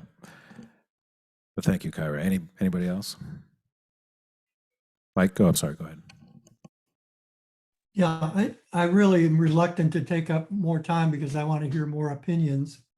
but let me just add a couple of things regarding what we've just been talking about. First of all, I believe there's a policy that says the board should be reviewing the ends policies at least once a year. And I don't believe we've really been doing that. Secondly, Rose, I know, has given a number of recommendations in terms of modifying, eliminating, rewording a number of policies. And I think that can form the beginning of going back and looking at the policies. I just wanted to bring up those 2 points. But in particular, I do want to hear from all the board members. I can't see if Ryan is there, but I can see Jesse and I can see Rich. And I'd like to hear some comments from them about what we've been talking about. On the spot. Mr. Miller? I'm giving this a lot of thought because I do recognize how much time we spend on monitoring, but I also, see our role as like, we are the board is oversight for the organization, and we are the only form of our oversight over the organization, which is, we have a huge role to the entire community, to the 3 jurisdictions and all of our owners. And so trying to balance, and we have a lot to do in that. So I'm just thinking a lot about how to balance those responsibilities. I think I have a difference of opinion on, the debates about whether an interpretation is reasonable. To me, those debates have to be with whether staff is meeting the standard that we believe our owners have. So, just because staff has done something to meet an ends limitation does not mean that they've done it to satisfaction. So that's where, that debate over reasonable is a tough word to make that, to figure that out. I'm going to send you to law school, buddy. What's that? I spent 3 years in law school debating the meaning of reasonable. Yeah. So I'm going to send you to law school. So I mean, I don't have an opinion at this point. I still just have questions because I don't feel that, I don't want to shortchange what we've been doing in terms of forward looking. We just passed a 25-year plan. We just passed a millage as an implementation of that plan. So it's not that we're not looking forward. Perhaps we are spending too much time looking back, but that's also a responsibility that we have to effectively monitor whether the organization is being run in the way that we think our community wants it to be run. You make a couple of very good points, Jesse, which are, one, everybody loves to look forward and say, yeah, what's the future say, and what are the newest toys, and what are the newest innovations, and everything else. The connotation of the phrase looking backwards sounds negative all the time. And it's really not so much looking backwards like, oh my God, we got to drudge up the past. We do spend a lot of time on, like Congress, they pass laws, say, hey, going forward, we need to comply with this law, but we also have an oversight capability and call people to testify, et cetera, about what they're doing. So it's like a legislative body that's what we do. And it should be said, the less rules we have, yes, we spend a lot of time observing those, but the less rules we have, and it should be stated, the more opportunity there is for staff to not comply with the rules we have, right? And to, when they don't comply, if they're worded less or they're not as in depth, to present grayer or more ambiguous information to show compliance with those rules. So the less words we have, the less detail we have, the more opportunity there is for the staff to say, to make it easier to comply, just at least in a report. So that is a very important point, Jesse, and thank you for raising that. Mr. Chang, I think you're on the spot. Hey, I got the microphone this time. Yeah, so this is like this is a pretty interesting one for me, right? Because especially coming from the industry that I'm in, we're very focused on KPIs, right? That's just the key thing of just like, well, what are the metrics or goals or stuff that we're supposed to achieve, and have we achieved them? But I think one of the challenges that we have in this case is like for my stuff, it's very quantitative, right? It's just like the numbers show you're either doing successful or you're not. Whereas it feels like with the interpretations we're doing is very qualitative, which as we know is like one of the biggest challenges in research in general, right? And so the way I have a challenge with reducing what we're monitoring, because and it's an interesting, I guess, dichotomy, right? Because we start off with a set of things that we want to monitor, and then over time, because we're either reacting to a situation or something, we start adding more things, which in the end turns into these sub-monitoring bullet items that we want. And then you kind of get to this point where, which I think we're at now, where we're like, oh my God, there's too much stuff. And so then we start to pull back or reduce, right? And I think it's just going to be this continual cycle that we're just going to battle for. Like, I don't think we're going to come up with a 100% solution that we're all going to be happy with. But I think a lot of times what I try and do for my decision making is like, what is the problem that we're trying to solve or prevent? And then do we want to be more proactive or reactive? And I think the challenge that we have is that we have to be both, right? Because we're just never going to be able to be 100% proactive or 100% reactive, because there's just pros and cons to that. And with this organization, there's too many moving parts to allow us one direction or the other. And so I don't know if there's a way that, well, actually, I like a lot of ideas, right? One is doing the eval, which Mike pointed out is we're frankly supposed to be doing that once a year. And I've been on this board, I don't know, like 3 years now. And we just never had the time. So I think maybe we need to slot that out. And if that's, I think a committee or task force makes a lot of sense. But I also really like Susan's idea of something that's actually more monthly. Like if we can just chop this up, and so we all know every month, I just got to slot out 2 hours before the board meeting to kind of go through whatever updates that we get from Matt and just have something consistent. Because I think what kicked this off was early in the year, we had one period, it was just like these 3 massive monitor reports. And we're all going, holy cow, this is like, I don't know, 8+ hours of stuff we have to weed through if we are going to spend the actual time. And I think if we just kind of average it out and figured a way to kind of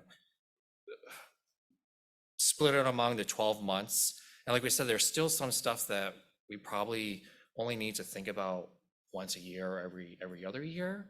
But then maybe that also make things easier for the staff to even just give us that update. Because I mean, some kind of dashboard, maybe that's just really what we need. And I feel like we have bits and pieces of that with that, like those tables that we have, like the green and red and yellow, of maybe there's just some summary sheet that we get as part of our monthly board packet that indicates those pieces. But again, right, we have that challenge of, are we just going to react to how Matt and the team interpret and we react to those? Or how do we as a board really are able to actually dig in with our own fingers to say like, well, hold up, like there's actually a problem here without Matt actually telling us. I don't know, but I think maybe that's something we have to figure out. I had a thought, but Susan, go ahead first. Just as one way to get some control, I feel like these things surprise me every month. So the same way we set a calendar of board meetings for the year, could I get a calendar of a year worth of when we're getting each of these things? I don't know what's coming in February. I don't know what's coming in April. Do we should get have that an annual calendar? We should have an annual work plan that we do distribute that. Where is that? So that's an annual work plan? Yeah. I think And it it's tells us when we're going to get I think these? it's actually in the governing the policy manual. Yeah, there's a schedule. In the But I'm back of the just policy asking, manual. could you send that to us as of today's meeting for this coming 12 months? Because, for instance, deciding what should be, when we have that discussion, what do we want to see on the next agenda? If, to the point that Rich is making, if we know we have 3 policy monitorings that we have to do and it's going to be 8 hours, maybe we don't schedule that other thing on that same period of time. We've got flexibility as a board if we know what else is coming. So could we get a 12-month calendar starting this coming month on what policy reports we're going to get that we're going to have to respond to? We do have that, but go ahead, Kathleen. I was just going to say, in our policy manual, there is an appendix, and in that appendix, it lists out all of the policies and when those policies are due. So it's already right there for us. The other thing that Rich, you triggered a thought with me, which is, I Jesse made it, like I said, a very good point about the oversight function, but kind of what you just said, something that triggered a thought with me, and maybe this, I haven't thought it all the way through, but is there an opportunity? We have we have our standing committees as they are, but is there an opportunity to maybe take the oversight and policy monitoring offline, so to speak, for another committee or task force, so that that committee or task force comes to the board and says, we met with Mr. Carpenter, we recommend adoption at this, let's open it up for questions, da da da da da. So, the dialogue could be had among 3 or 4 people with the CEO. They bring a recommendation for passage, much like the budget, and the finance committee would say, as Mike said, we've dug into this thoroughly, we vetted this, and we recommend passage of it. An oversight committee or task force of some kind could do the thing without having the authority to actually approve it. Only the full board would do that, but at least, much like we rely on the other committees for information about either fares or service planning or the budget or anything else, we could have a task force or some body or group of people who does the oversight stuff. And I haven't thought the details through, but that might be something we could consider. And people are raising a good point about the ends. We have not reviewed the ends in a few years. The last time we did was 2019, before the pandemic, and we put it all on hold during the pandemic. But we did have a pretty good cadence there for a few years about reviewing the ends every year, and it just has fallen off the wayside thanks to the pandemic, and we haven't met in person. But thank you for re-raising that for the people who are newer on the board, because we haven't done that, and we need to get that back on track very, very quickly. Anybody else? Any reaction to that? Matt, you had your hand up? Thank you, Mr. Chair. A couple observations. I really enjoyed joining the task force. I hadn't had a chance to sit with them in a while. A couple of things occurred to me that maybe suggest a fourth option to your original 3 to consider. And it really struck me in terms of where the board spends its time, whether it's on the monitoring reports or on the future of developing policy. And Ms. Paulé touched on a couple things. I'm going to use her as a guinea pig. She asked Dina about the HVAC units going on the roof as part of the budget process. And I suggested maybe the area to look at that is in the monitoring report for the ends, because there's a policy about environmental compliance. And I jumped to a conclusion that it was environmental sustainability and energy efficiency that was motivating her question, but I jumped to that conclusion. Maybe it was cost, I don't know. If we go to December and I submit the monitoring report, there's not going to be anything about HVACs in the monitoring report. I'm going to be quite upfront. The way we measure it is going to be kilowatt hours per 100,000 passengers, or some sort of KPI, back to Mr. Jang's point, about how we measure it at a very high level. At that point, I think there's maybe 2 ways that the board could react. I'm going to pick on Susan. She could say, where's the details about the HVACs? I want to know about the HVACs. I'm not going to be happy with this monitoring report until I see something about HVACs. At that point, I do think we're kind of going down into a rabbit hole. Or she could say, for what this is, it's pretty good. I accept it for what it is, and then turn away from me to you and the rest of her board mates and say, that was fine. I'd like to talk about policy development of more detailed policies, more specific, pertaining to what was really on her mind when she asked about the HVAC question. Is that a more detailed ends policy? Was it perhaps some sort of executive limitation policy? I don't know. I don't want to prejudge. The point being, if we try to pack your impulse to look to the future, if we try to pack that into the monitoring report process by questioning the interpretations or the reasonableness of the evidence, that is going to balloon the monitoring report process, because that's not what it was intended for. If we can develop a system where you say, yep, good enough, kind of like Eric, you mentioned you had some qualms about some things in the 2.4 report, but they didn't strike you as big enough to make a big deal over. Good enough, move on. But if you want to make more policy, that's completely in your area. It's forward focused about what we need to comply with going forward. So that was one of the main things I took away, and I would suggest maybe there is a fourth option there for consideration. Well, I think that's something that should have been there all along, right? I mean, that's kind of what our policy role should be is, hey, we don't think this policy is working, and I've said this many times in the past and probably haven't said it lately, which is, hey, this policy is working, or yeah, Matt complied with it, but it's not doing what we intended it to do, so therefore let's change the policy. So for instance, again, using Susan as a straw woman, just saying, hey, I'm concerned about what are we doing? I mean, her overall take was, what are we doing as an agency to control our own carbon footprint so that, things like, are we considering HVAC details and LED lighting, et cetera, et cetera. We have an ends policy that goes to environmental sustainability in our ends.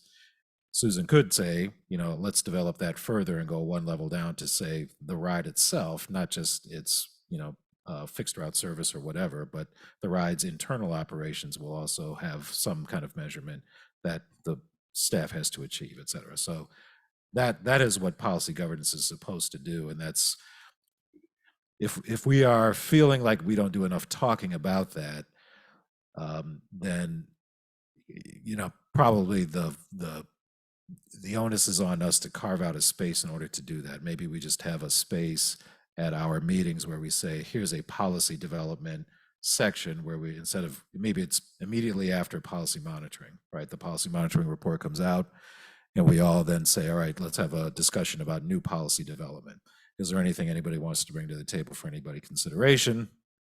And that would be the time where you just said, hey, I don't have a space to talk about what we're doing from the sustainability front in our own internal operations. I'd like to put something on the table that says that. And maybe we need to have an agenda item specifically for that so people can condition their minds to say, all right, when I have an idea for this and I don't like the way this policy is, or I'd like to eliminate these policies here because I don't think they add any value whatsoever, let's talk about that. And maybe we just need to carve out a space on our agenda to do that. Something to consider. Susan. Well, what I like about what you said, and I'll sort of riff on it a little bit, it's fresh. We've just gone through the exercise. And I think it's appropriate at that point, having done the review, having just voted, compliant, non-compliant, whatever, to then have a space for dialogue about that particular set, at minimum that particular set, if not other things related to it. It's fresh of mind. We've already gone through it. Here are things that were frustrating in the review. I recommend we change it in this way, eliminate these because they're really not very helpful, or add this other content. So if maybe the agenda could include that as a follow-up to each of our board approvals on these policy statements. Yeah, I think that's reasonable. And certainly, yeah, we would open it up to any policy discussion, not just what we just monitored, but somebody could say, hey, I was looking at policy 3.2 and this strikes me as odd, or whatever it is. Kyra? I don't want to jump in front of Mike if he's going to talk about this, but the discussion leads me to think about the sample that we have on page 48 of your packet, which is not something that we're presenting to the board for adoption, but this is something, a tweak to the way that we do the monitoring reports that we think could help focus the board on policy. One thing that I want to point out is at the top of all of the policies that we're monitoring, we will have these definitions of reasonable and verifiable, which come from policy governance. And then by having if you don't agree with the CEO's interpretation or evidence, by having a space to provide additional context, I think we're kind of already accomplishing a little bit of what you just were dialoguing about. So even though we have that in the way that we do monitoring reports now, I really do think this format forces you to focus in on, one, what is our job as a board when we're talking about reasonableness and verification.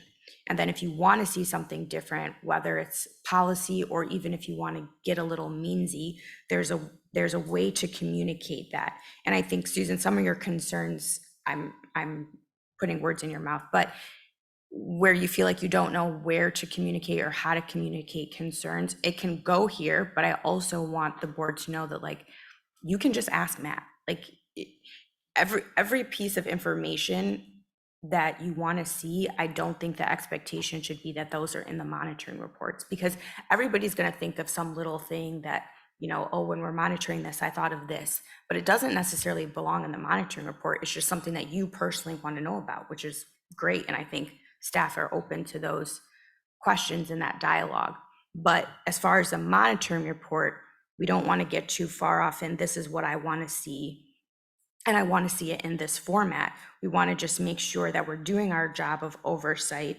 And if there's a way to improve the policy in a way that makes it easier for the board to do its job, if we feel like we're missing a particular language or executive limitation, then this is the place to do it, in the comment section. But it focuses you on, when you're actually doing the monitoring, to have these operational definitions in your mind. And I think that will help us kind of stick with policy governance, but still allow for the kind of dialogue we want, where we don't feel like we're just rubber stamping everything. That's the intention with tweaking the monitoring reports, as I understand it. So we're going to get there eventually to present this, but not today. That's a good call out. I mean, actually on the next page, page 349, question 3 just says what you just said, having reviewed the monitoring report, do you think the policy itself should be amended? So that's question 3 on the next page, that's on this, from what's on the screen, but that's a good call out. I still like the idea of having a space on the agenda instead of making people write it and then bringing it up, just kind of having a free, open dialogue to saying, because something might come up during the course of the report or the verbal dialogue that people say, yeah, that doesn't strike me as, so maybe everybody doesn't have their thoughts together in written format or doesn't feel comfortable doing it, but I like the idea of writing it here and then also having a space we can carve out at the end of the policy monitoring to say, let's go over maybe either the comments that were made, in terms of the amendment of the policy itself, or just open it up for further dialogue on any other policy, and just having that carve out space. So I think people will get benefit from hearing each other, number one, and as well as seeing the written comments. So maybe it's both. Jesse, go ahead. I have two very different thoughts that occurred to me during this conversation. One is, I guess, maybe just kind of a technical point of order.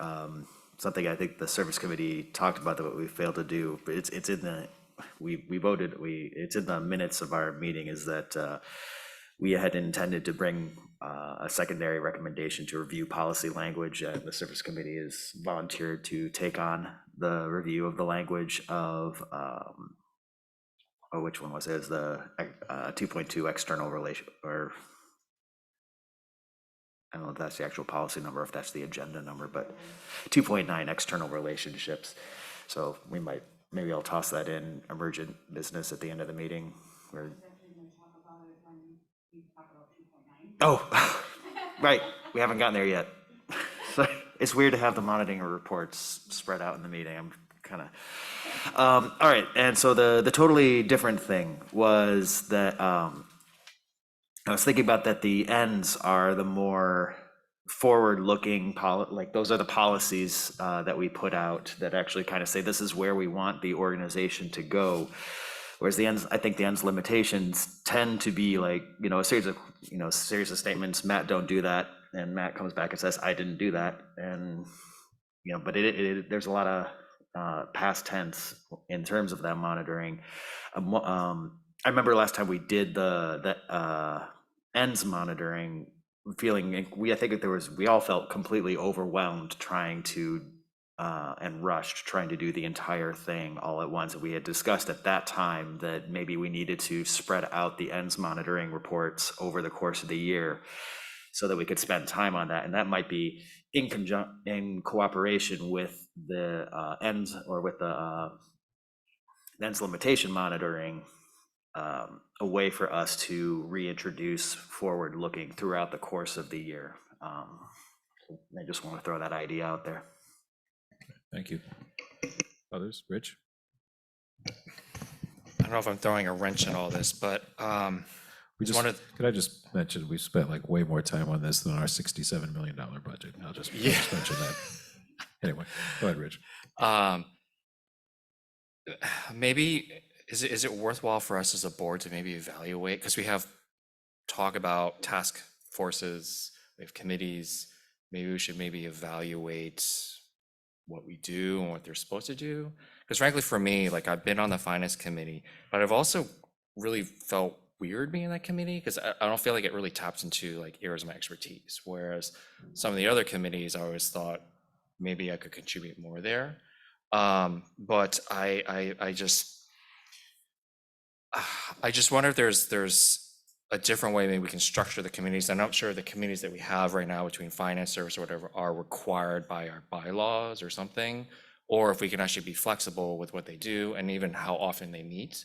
For example, I think it's, and maybe I'm not understanding the whole process, but I always thought it was a little odd that the finance committee, no matter what the monitoring report, is the one that kind of gives the final sign off. And maybe that's wrong, but that's kind of how I've been interpreting at least the process that I've been a part of, that we're the ones that always kind of have the final recommendation as to whether we recommend that it is, it's a green or a yellow or a red overall for that particular monitoring report. But I don't know, like I think maybe as part of that, the suggestions that have been given around having some kind of task force that evaluates the monitoring stuff each month and gives a recommendation over to the board. I'm sitting going like, that would actually be, in my mind, an interesting committee to have versus say like a task force. If there is a delineation between the two, I don't know. Like, I don't know if it's just a terminology thing or how it applies, but maybe we spend some time evaluating how we have those structured. Yeah, I'm certainly not opposed to it if people want to have that discussion. The committee structure we have, meaning governance, finance, service, where it's a derivative of what the committees we had before. And at the time, we adopted policy governance. Policy governance itself hates committees generally, but and everything should be done at the board meeting, all in the open, all the time. So imagine packing the service committee and the finance committee and the governance committee into one meeting every month. So we'd be here till 1 a.m. every month. We didn't, there was a reason we went to committees in the first place, which was we didn't want to be here till 1:30 a.m. every month, right? So we said, yeah, we need some committees, and this is kind of how they broke up, service, finance. You do more committees than that, you're starting to overtax people, and then you start working into OMA issues and things like that. So we just kind of had the three to do these.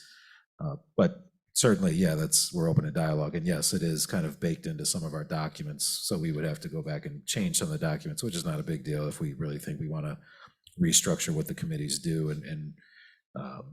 But certainly if we want to reformat what we think our committees should be, then we want to entertain those ideas. Absolutely. I mean, that's always up for discussion. There's nothing holding us back from that. Kyra? Well, maybe a way to kind of merge what we already do with what Rich is suggesting. So we do have, like, external relations, for example, went to service committee. They were the one, not finance. So we kind of do have a split already depending on where we think the policy falls. But maybe part of that discussion at the service committee or at the committee level, whether it's finance or service, since the policies are already kind of bifurcated between those two committees, maybe we could build time into the committee meetings that, aside from we're looking at the monitoring report for, compliance, we could also have a policy discussion at that time. And then bring that to the full board if the policies that the committees are looking at in more detail and providing a recommendation. That part of that recommendation, aside from saying it's in compliance or not, is these are the things that we think we could change as far as policy. And we did do that a little bit more, I think, in the past at the committee level more consistently. And for whatever reason, we've gotten away from it. But I think that's a way we could kind of accomplish both of those things. I think that reason is the pandemic. I think Yeah, that was kind of which what makes slowed sense. things down.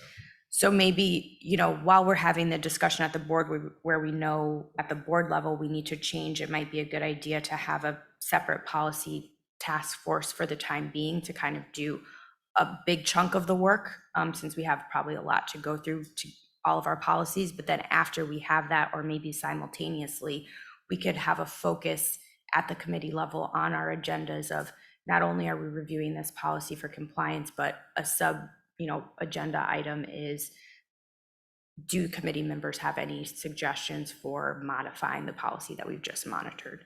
And then having some sort of way of keeping track of that, because that's where it falls off a lot of the time. We have the discussions and then it just goes in the abyss. So we've got to think about a way to pick it up and make sure that we're following through on those.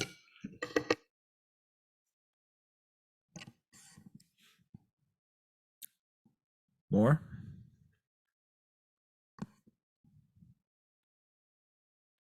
Okay. Some good ideas. I think Mike and Kathleen and Kyra will want to go back and review all the comments and come up with an action plan for us. And think about what may come next and what makes sense. So hopefully I don't know if there's any closing comments or questions, Mike, you want to make at this point, but I think we've had a healthy dialogue as you requested. No, that's what I was hoping for, is a healthy dialogue, and I think we've had it. And yes, this has provided some good food for thought for the task force. And also, I'm going to encourage Rose Mercier to see this part of the board meeting and see what kind of thoughts she has relative to what we discussed. I think that will be very useful too. I agree. Thank you. By the way, I just wanted to mention too, to Rich's point, we are not by far the worst when it comes to reviewing information. Matt and I sat on a panel for other policy people who are involved in policy governance some months ago. I think it's Jackson Community College, the president, who sends, I think he said on average, a couple of 100 pages every month, right, to his board. I think it's something 200 or 250 pages a month he sends to his board for review for each board meeting. So it could be worse. No, that was thanks, Matt, for not putting us through that. Yeah, right. All right. Closing that off, and then we'll go to 2.9, external relationships, and we'll turn it back over to Matt. Thank you, Mr. Chair. We have a monitoring report for your consideration. Sorry. This is 2.9, external relations. It was reviewed by the Service Committee, I believe. And I know the chair has a few remarks of her own. A quick overview, I am reporting overall compliance. The committee agrees with this, and in your issue brief, it does recommend acceptance of level A. I think the interesting thing here on page 63 are notes from myself to the board have come forward a couple of times. Getting to one of the questions Ms. Pauley asked earlier, pertaining to whether the policies are proscriptions prohibiting unacceptable outcomes or prescriptions saying how staff should accomplish something. And that's the dynamic of accidental backdoor micromanagement. So I know Ms. Mercier had also provided some feedback on this some time ago that I kicked over to the committee. But at this point, I will turn it over to Ms. Mozak. Thank you. So yes, we did have a really hearty discussion at the service committee level with regards to the policy. We also read Ms. Mercier had several recommendations as well, and we do feel that these policies do need to be reviewed. And since we had not had this hearty, robust discussion that we just had just now at our committee level, so we didn't have that basis or that foundation for all the wonderful ideas that everybody has. Our idea is that we wanted to recommend it as in compliance, but we also believe that the policy needs to be reviewed, and we wanted to take on, if the board was commiserate with that, the responsibility of reviewing the policy and coming up with recommendations at the committee level. So I think it would be appropriate to have dialogue on that. And then I would like to maybe entertain a motion that the service committee reviews policy 2.9 and looks at the recommendations by the CEO, as well as our governance, and as well as the recommendations from other service committee members. Yeah, that's fine. I think we only need a motion to direct staff to act. I think if it's just our internal review that we're doing, I don't think we need a motion for that. So I think if the service committee, as the chair, you would just want to say, we're going to do this, then I think you can just do it. You know, we don't need a motion for that, Okay. but yes. Fair. But I hear the service committee willing to take on the work that Kathleen and Jesse have mentioned. Any objections to that? Can you maybe elaborate on what you think needs to be reviewed a little bit more for my sake? Well, of course, you asked me that. It is in the service committee notes that we did discuss and came to an agreement on our own, and I was trying to pull up on my phone, but for some reason I cannot, with regards to the specific policy, the language that we were looking at. But we did note that policy governance has switched from the way it was originally put out there. So there was a lot of dialogue or verbiage about thou shalt not, and there's a lot of prescription in some of our policies, and some of our policies that are in 2.9 are also sort of wrapped up in other policies within our manual. And so it may behoove us to look at maybe eliminating some or wordsmithing others. But I do not have a specific example to give you at this time. I was hoping that we would discuss that more at the committee level if it was all right with the board. Sure. That's fine. Any other feedback or comments on 2.9? Anything more to add, Matt, on your report? Okay. Can I have a motion from the floor regarding adoption, and at what level? I think you've made a motion. Have you officially made a motion, Kathleen, to adopt this at level A? Yes, I'd like to make a motion that we adopt this at level A. Let's have a second. Rich, all those in favor, raise your hand. Any opposed? That passes. Thank you. Then I guess we'll move on then to our strategy operational updates. 4.1 is our CEO innovation presentation. So I'll turn it back over to Matt. Thank you. This is the 7-minute stretch. If anybody wants to stand up and walk around a little bit, that's perfectly okay. This is a little less formal part of the agenda. I took my tie off, so we can all, if I can do that, we can all relax a little. In all seriousness, this is a presentation required by one of your policies, but it leaves it pretty open-ended for the discussion and my presentation on it.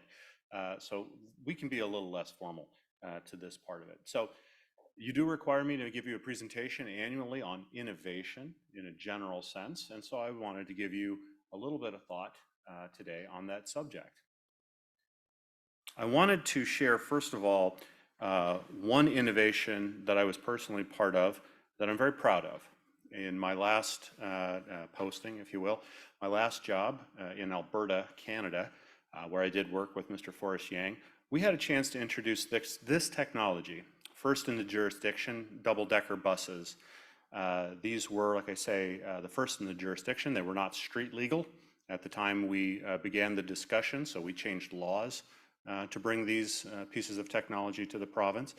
They succeeded as an innovation in every way that you might hope. Customers were ecstatic. Productivity went up. Costs went down. The community loved it so much that they adopted it as kind of an icon of the community. It became a visual symbol, a differentiator. Plus, we won absolutely buckets of money to pay for this. A better innovation, a better definition of successful innovation, I'm not sure I could give you. I would never recommend using this technology in Ann Arbor. Never. It took me about 30 seconds to figure that out when I first got here. But why would a technology that is innovative and successful in one place be not even really touchable or considerable in another? That's what I want to sort of broach with you today. I want to talk about innovation in a more conceptual, abstract way. We're going to go through some definitions, talk about the benefits and risk tolerance issues inherent in change. I want to introduce a concept I call purposeful innovation. It's just critical thinking, but I had to give it a good name. Talk a little bit about roles, and then open it up for a couple of key questions to get you started, and then some discussion. This is an abstract conceptual discussion about an intangible, but it's a very purposefully leading you to a discussion about a very concrete and tangible issue that we will be discussing within the next month or so, and that is zero emissions bus propulsion. So this is part one, learning about the concepts. The technology stuff is coming very soon. So what is innovation? One of the best definitions I've found is novelty that works. I liked that one. It stuck with me. Novelty, it's got to be new or newish, or at least new to you, like the double-decker buses in Alberta. It can be a lot of things. It can be technology, but it doesn't have to be. It could be a process, a mindset. The scientific method during the Enlightenment was an innovation, but not a tangible thing. It can come in a variety of forms: evolution or revolution, incrementalism, continuous improvement. The best business management stuff says, get a culture of innovation, allow people to do the small scale stuff within a good purview, and then be on the watch out for the big wins from time to time. So change is essential. Our environment is changing. That's why we need to continue to change and adapt and innovate. But we'll also talk a little bit about, as we go through this, not every change, frankly, is created equal. And not every piece of novelty actually works. One of the issues we'll talk about is an innovation has to provide some sort of tangible benefit. It saves time, it saves money, it increases the speed of process.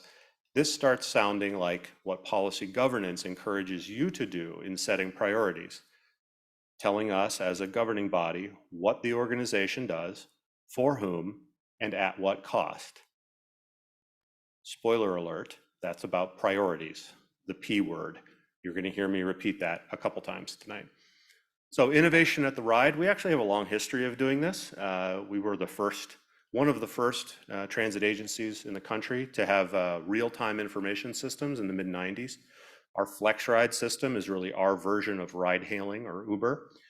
Most of our innovation recently has really been focused internally because that's where the need has been. So things like policy governance, the long-range plan, even the way we did the millage, very innovative. We brought new ways of doing things. We didn't just crank out the same thing we'd always done before. Looking into the future, the long-range plan captures a lot of where we're going to go, but there are a few other things on your work plan that I think innovation will take a part in too. There's always new business models, stuff like mobility as a service, non-emergency medical transportation, not new technologies per se, but new ways of delivering service. Advocacy, we've never had a legislative agenda. You've put it on your October agenda along with propulsion. It's an innovation in process. Equity, we're going to have an equity discussion in March. I don't know that there's going to be change, but I would be shocked if we don't innovate a little bit coming out of that discussion. And of course, new technologies. Propulsion being the first one, but autonomous vehicles, ride hailing, that is an almost endless conveyor belt of new ideas coming out of the technology sector, which is exciting, but it's hard to keep up with. On the technology thing, we need to talk a little bit about risks. And in the technology sector, unfortunately, there are many cautionary tales. There are websites devoted to transportation invention graveyards, where we had new ideas, perhaps inventions, but not necessarily useful ones. It was novel, but it didn't work. There are a lot of examples. Some are just repackaged things we've seen before. I was surprised to find this picture of a nice lady in her maybe winter best circa 1900 riding a motorized scooter. So everything that's old is new again. There are some cautionary tales for us to learn from these things if we want to really be successful. This brings us to the concept of risks. All changes carry opportunities and risks. The opportunities are really important. Things like reducing costs, improving customer service, reducing our environmental footprint. Those are huge benefits. But we also carry risks when we change things. We're going to risk our time, our money, our energy, focus, organizational capacity, our credibility. I've heard Eric mention a couple of times risks that could sink the organization. How many boondoggles can you have before an institution's credibility is shot? It's a resource. You have to manage it. But what we really talk about with these things is limited resources and opportunity costs, particularly as a public body. We are very finite resources, most of which are dedicated to providing service today. If we risk some of that to do something innovative, how are we paying for it? How are we funding it? Or what are we not doing in order to do something else? We have to be cautious about these things. New ideas naturally carry more risk because they're new. Older ideas have a track record. There's an established body of performance. You know what to do there. A cost estimate is more reliable. So it's just a natural thing. We shouldn't be put off from new ideas, but we need to acknowledge it. We also need to acknowledge that not changing is a risk. Going too soon, waiting too long, the moment passes, you've missed the moment. These can be risks to be concerned about as well. I want to make sure Rich gets his pictures. Okay, I love charts. This is a simple chart about the risk matrix, and I want to walk you through it a little bit. So as you go up vertically, your rewards get better. As you go across to the right, your risk increases. Let's talk about the squares. The green square, low risk, low reward. This is where government tends to hang out. Public money, no one likes to be a boondoggle. This is where we tend to see government. Incrementalism, evolutionary change, that's what you see in the green box. Diagonally up, high risk, high reward. That's where venture capitalists live, entrepreneurs, people who pay craps in Vegas. Okay, quick story. I don't know if it's true, but the legend says that the guy who founded Federal Express in the 1970s, when it was a small delivery company, one week he couldn't make payroll. He takes the money to Vegas. He plays craps. He wins. He goes back. FedEx is what it is today. I don't know if it's true, but I've heard it a lot. That's the beige. That is where private sector, high-risk people are hanging out. The white one, the white square, low risk, high reward. Yeah, that's where we want to be, right? Low risk, high reward. It's a desert. There's not much there. There are very few opportunities that actually fit that. But you know, I was thinking about this. What is in the white square? Hope. It's the aspiration, the ability to make progress on some intractable problem. Maybe by finding a magic bullet, maybe by finding a shortcut, a way to get that high reward without having to do 10 years of difficult work. We also have to be cautious up in the white square because our hope can get the better of us. We might want to see things that aren't there. There are also, to be perfectly frank, con men hanging out in the white square. There's no downside, it's all win. Right, Ponzi scheme, yeah, okay, that's where that lives. The red square, high effort, low reward. Nobody wants to be in the red square. Why would we go in the red square? The only reason you'd go in the red square is you made a mistake or you're doing it for some sort of tactical reason. When we do our legislative agenda, we will ask outside bodies to take risk on our behalf, possibly risk that does not benefit them at all. They might put themselves in the red square for us.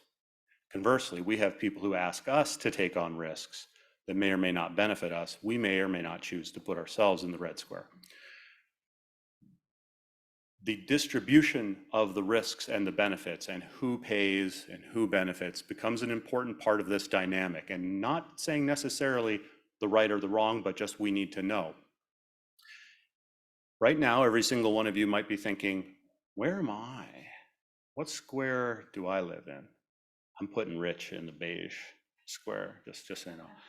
It is very natural. Every single one of us personally, individually, will start in a different square, and that's fine.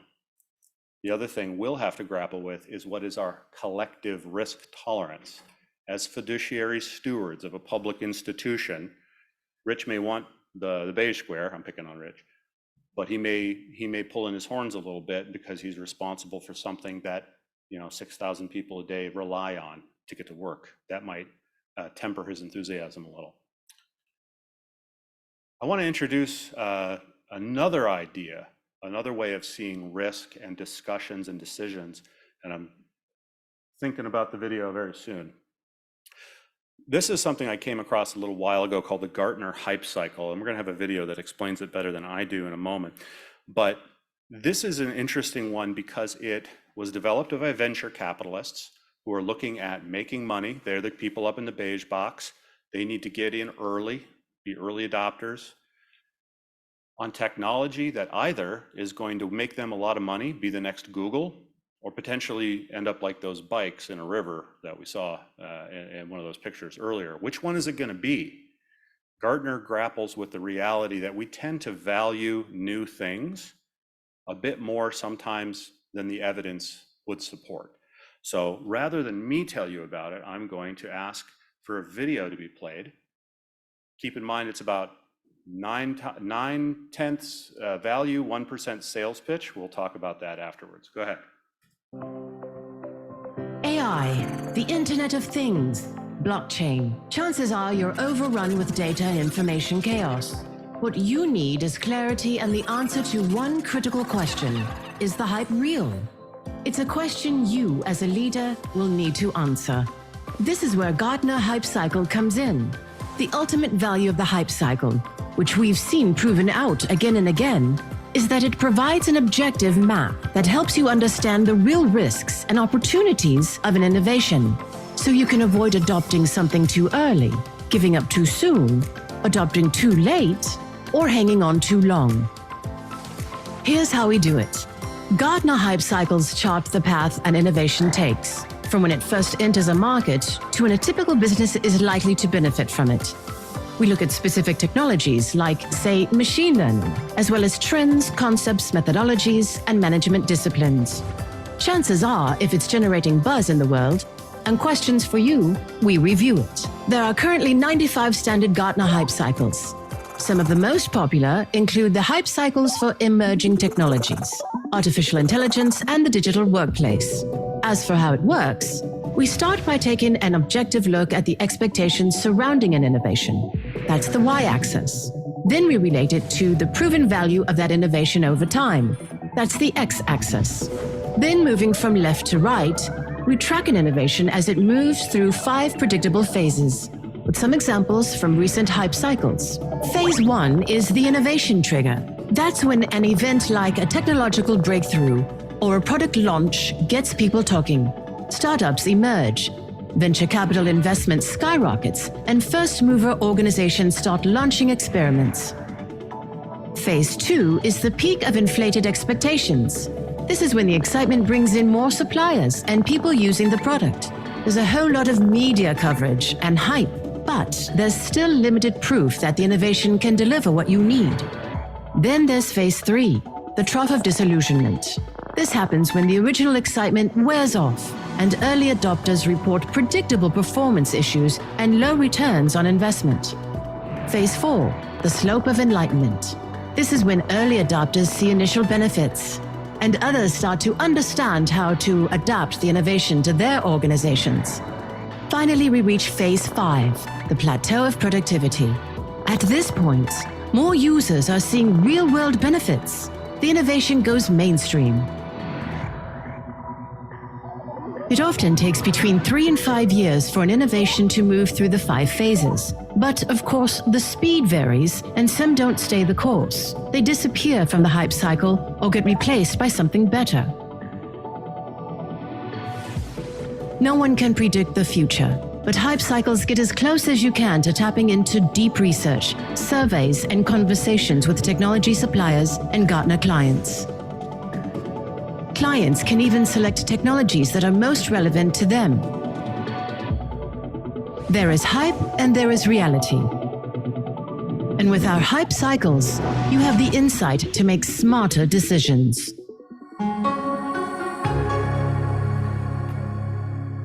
Thank you. So did you detect the sales pitch in there? Okay, so obviously Gartner makes some money pitching the hype cycle. The really meta question is, where on the hype cycle is the Gartner hype cycle? Has it jumped the shark yet? Who knows? I'm not a complete acolyte of this model, but there are some things I like about it. It does gel with my professional experience that new ideas do tend to get a lot of excitement. Maybe you've seen this. It's, the next big thing, and then 3 years later, we can't even remember what it was. Some things do take time to get traction, particularly if they are a brand new innovation. So, and we do send as emotional beings, and we need to accept this. Humans are emotionally driven creatures. We are excited by new things that speak to what we want to see. So the hype cycle, I think, has some utility, but it's not something that I would tell you is proven fact. I think that they hit that a little bit more on the video than I would agree with. The other reason I'm not completely sold on them is that they told Deb, I think they wanted $50,000 for the most recent transportation one. Remember who their audience is, venture capitalists, 50 grand, rounding error. A little bit more than that for us. So this is an example of a 2020 hype cycle that I could get for free on mobility technologies. And you may see some things on here that we've talked about. It's a couple years out of date, but mobility as a service, autonomous vehicles, connected car platforms. There's some things in here that have some utility. And it does gel with some other things I've seen. I have a distinct recollection of Ford Motor Company saying in 2016 that they would be selling only fully autonomous cars by 2020. There's actually a website dedicated just to tracking promises of autonomous cars. So, okay, that's the front half of this. The next half I'm going to go through quickly. We're back into the sheet in your packet. So purposeful innovation. How do we utilize critical thinking to sort of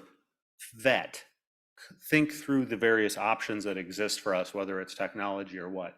It's about channeling new ideas to constructive results. And I do mean channeling. It is a proactive process. It is not a we're winging it kind of thing. There's thought going into it. It really starts with having goals and risk tolerances that the group, if we were an entrepreneur, we would just be one person and we could do all this within one skull, but we're not. We're an institution. Particularly you as a board have to do this as a group. Really, this is about vetting. It's about vetting ideas, applying critical thinking, and frankly, being picky. And here's that P word again, setting priorities. Sometimes being picky means saying no. And for an institution in a political environment, that might make you feel a little nervous. We'll talk about that as well. So vetting criteria, when we're running a funnel, when we're evaluating things, we have criteria and filters. What's the first filter? It's your policies. We talked about why are they important? Because I use them every day. If someone comes to me and says, Matt, I've got the best idea in the world, TheRide can help fund it, it's going to be the best water slide you've ever seen. I can say, well, thank you very much. We're actually not in the recreation business, but I know somebody at Parks and Rec, I can hand you off. Well, why are you not? Well, my board has told me. They've given me outcomes they want to do, and recreation and water slides are not a part of that. What we do, for whom, at what cost? Again, this is what policy governance gives you to work with in developing your policies. That's our number one filter. Your risk tolerances show up in your executive limitations. I must do things that are safe. I cannot risk financial jeopardy. I must treat people equity. I must operate in a transparent manner. You are telling me your collective risk tolerances. And through our monitoring interpretation process, we refine that a little bit until we're all on the same page about where those things are. The difference here in an institution is it's not one person's opinion. It is your collective message to me about where those lines are.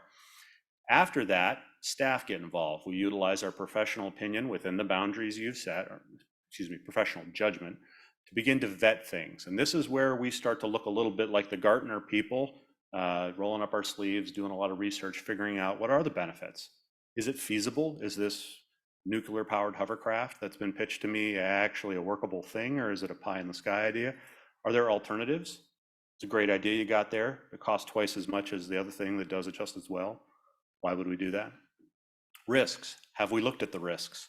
Has a risk assessment been done? Are we running too fast? Or frankly, do the risks look very reasonable? And by the way, in your packet, you can follow along. I think it starts on page 71, where we go into all the detailed questions. I won't go through them here. The readiness and implementation, could we actually pull it off? The double-decker bus in Strathcona was a stretch. We punched way above our weight. Much larger agencies in this country and that have failed, but we managed to pull it off. And then limited resources, and again, back to priorities. Even if this works, even if it's in line, is it the best thing to be done?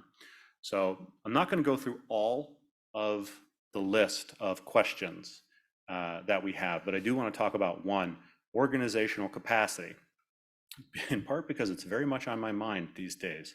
The organization is running very fast. There's a lot of, frankly, I'm getting a lot of signs of burnout in some areas, but this is something I want to talk about. How many plates can we spin before we drop something? This is a particular issue for government. We want to say yes to people. We want to be doing good in our community. And people ask us to, but sometimes it can get us out over our skis. The picture at the bottom is a train on fire. That was in Massachusetts 2 months ago. That train caught on fire with people on it. They had to evacuate through the windows. One lady jumped off the bridge, about 60 feet. Everyone was okay, but I'm sure the lawsuits have started. Why is this train on fire in Massachusetts?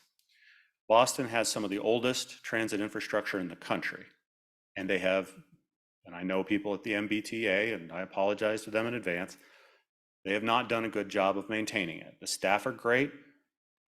Decades of governors have deferred maintenance, thrown money at new projects, and have not paid to maintain the stuff they already have. How bad has it gotten? They're on the verge of a federal takeover.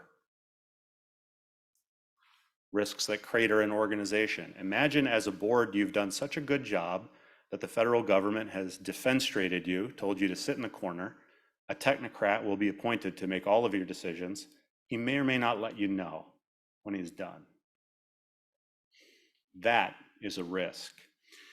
At the same time, the federal government's going to give him almost $200 million to bring in zero-emission buses.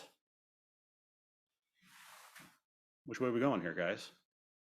What's the priority? Even if you have enough money, do you have enough staff? Do you have enough organizational capacity to grapple both of these major things at the same time? I honestly don't know if Boston does. That's going to be a big challenge for them. Okay, we're rounding third here. Roles, setting and vetting. I love making things rhyme. So per policy governance, you guys are in the driver's seat. You say jump, I say how high. There's no question about this. You set policy for the goals, the outcomes you want, and the risk tolerance that you collectively are willing to tolerate. That's your executive limitations. You delegate the rest, the vetting part, the details, the operational means, to me and the staff. We vet the options. Sometimes within your delegated permissions, we make decisions. Other times, like with the propulsion or the long-range plan or the millage, I need to bring it back to you for a final decision. In that case, we recommend. That's roles, and that's a particular thing to policy governance that we use here. But there is a party that's not in that. That was an internal discussion. That's you and me. But what about the general public? What about advocates? What about elected officials? These people also they have priorities, they have aspirations. Like the Red Square, they want our priorities to be their priorities. Some of them will ask nicely, some of them will be a little more assertive. This brings up the natural sort of dynamic tension, the political tension that exists in every local community. Whose priorities? Where is this going? I think part of the way to reconcile that element is through listening, to being open-minded, to going to speak to people and help understand why Why do you want HVAC units or to buy widget A? Help me understand.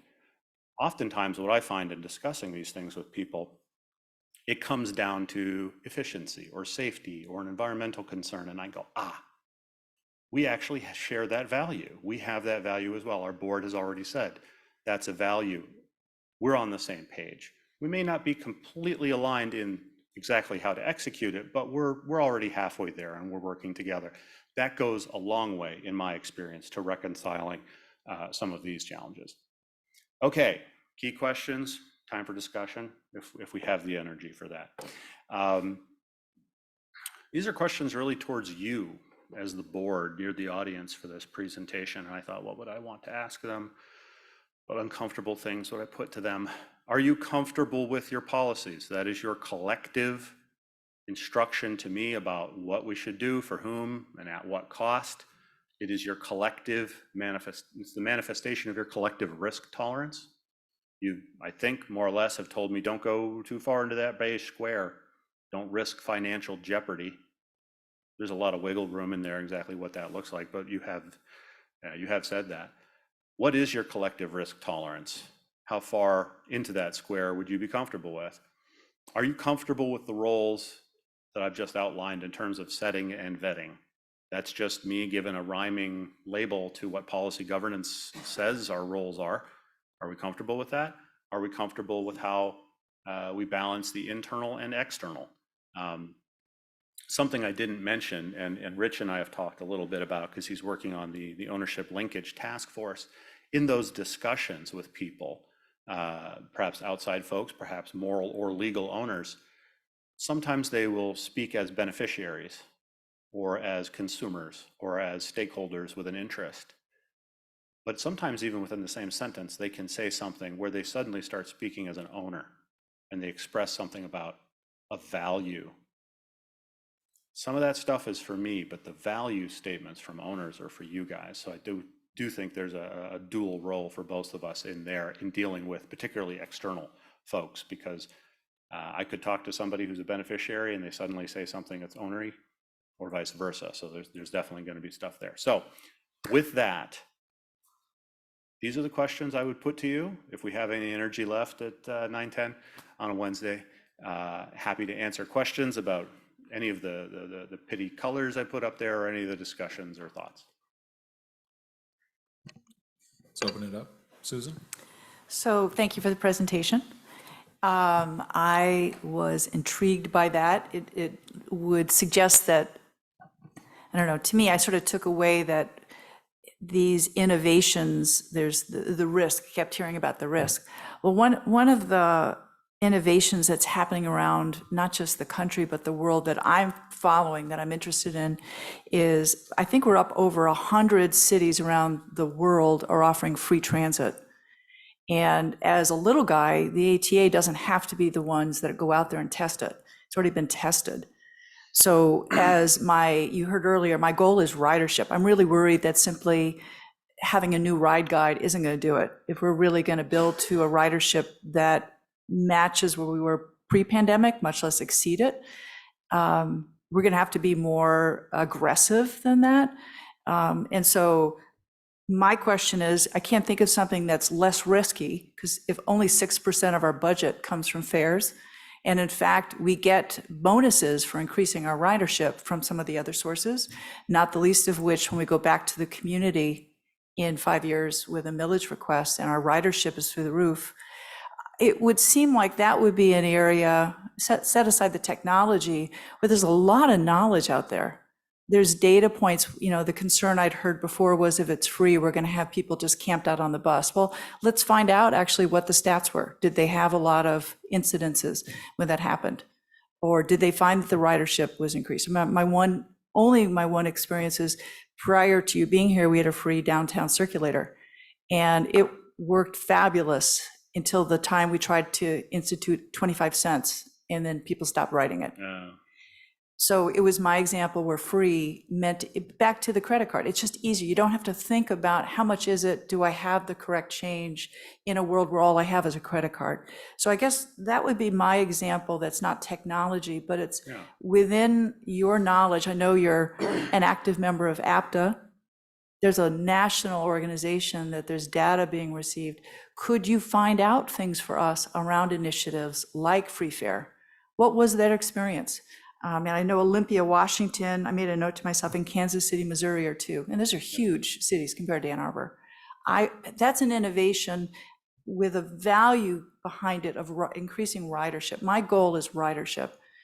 And I'm really serious. I don't think a new ride guide is going to cut it. I think we've got to think outside the box on building past where our numbers were pre-pandemic to past where we were.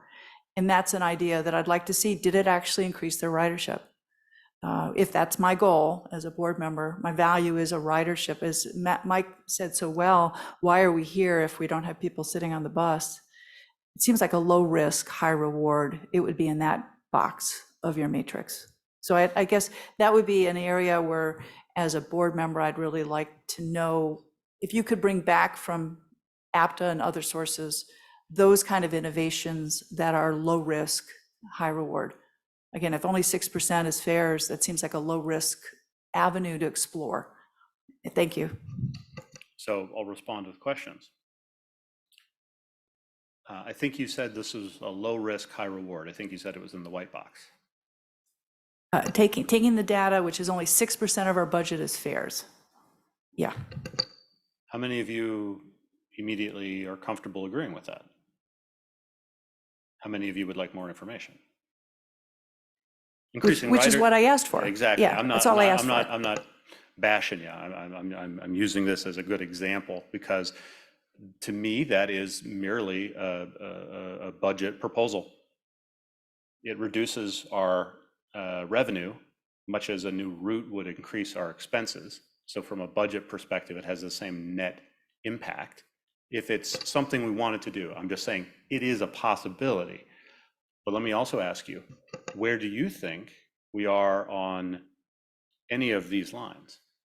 I think we're at an information gathering. I think that's really the point that I was raising, was as the little guy, we're not going to be the first with electric buses. We're not going to be the first with a lot of initiatives, but where we are is at a place where we can get that information.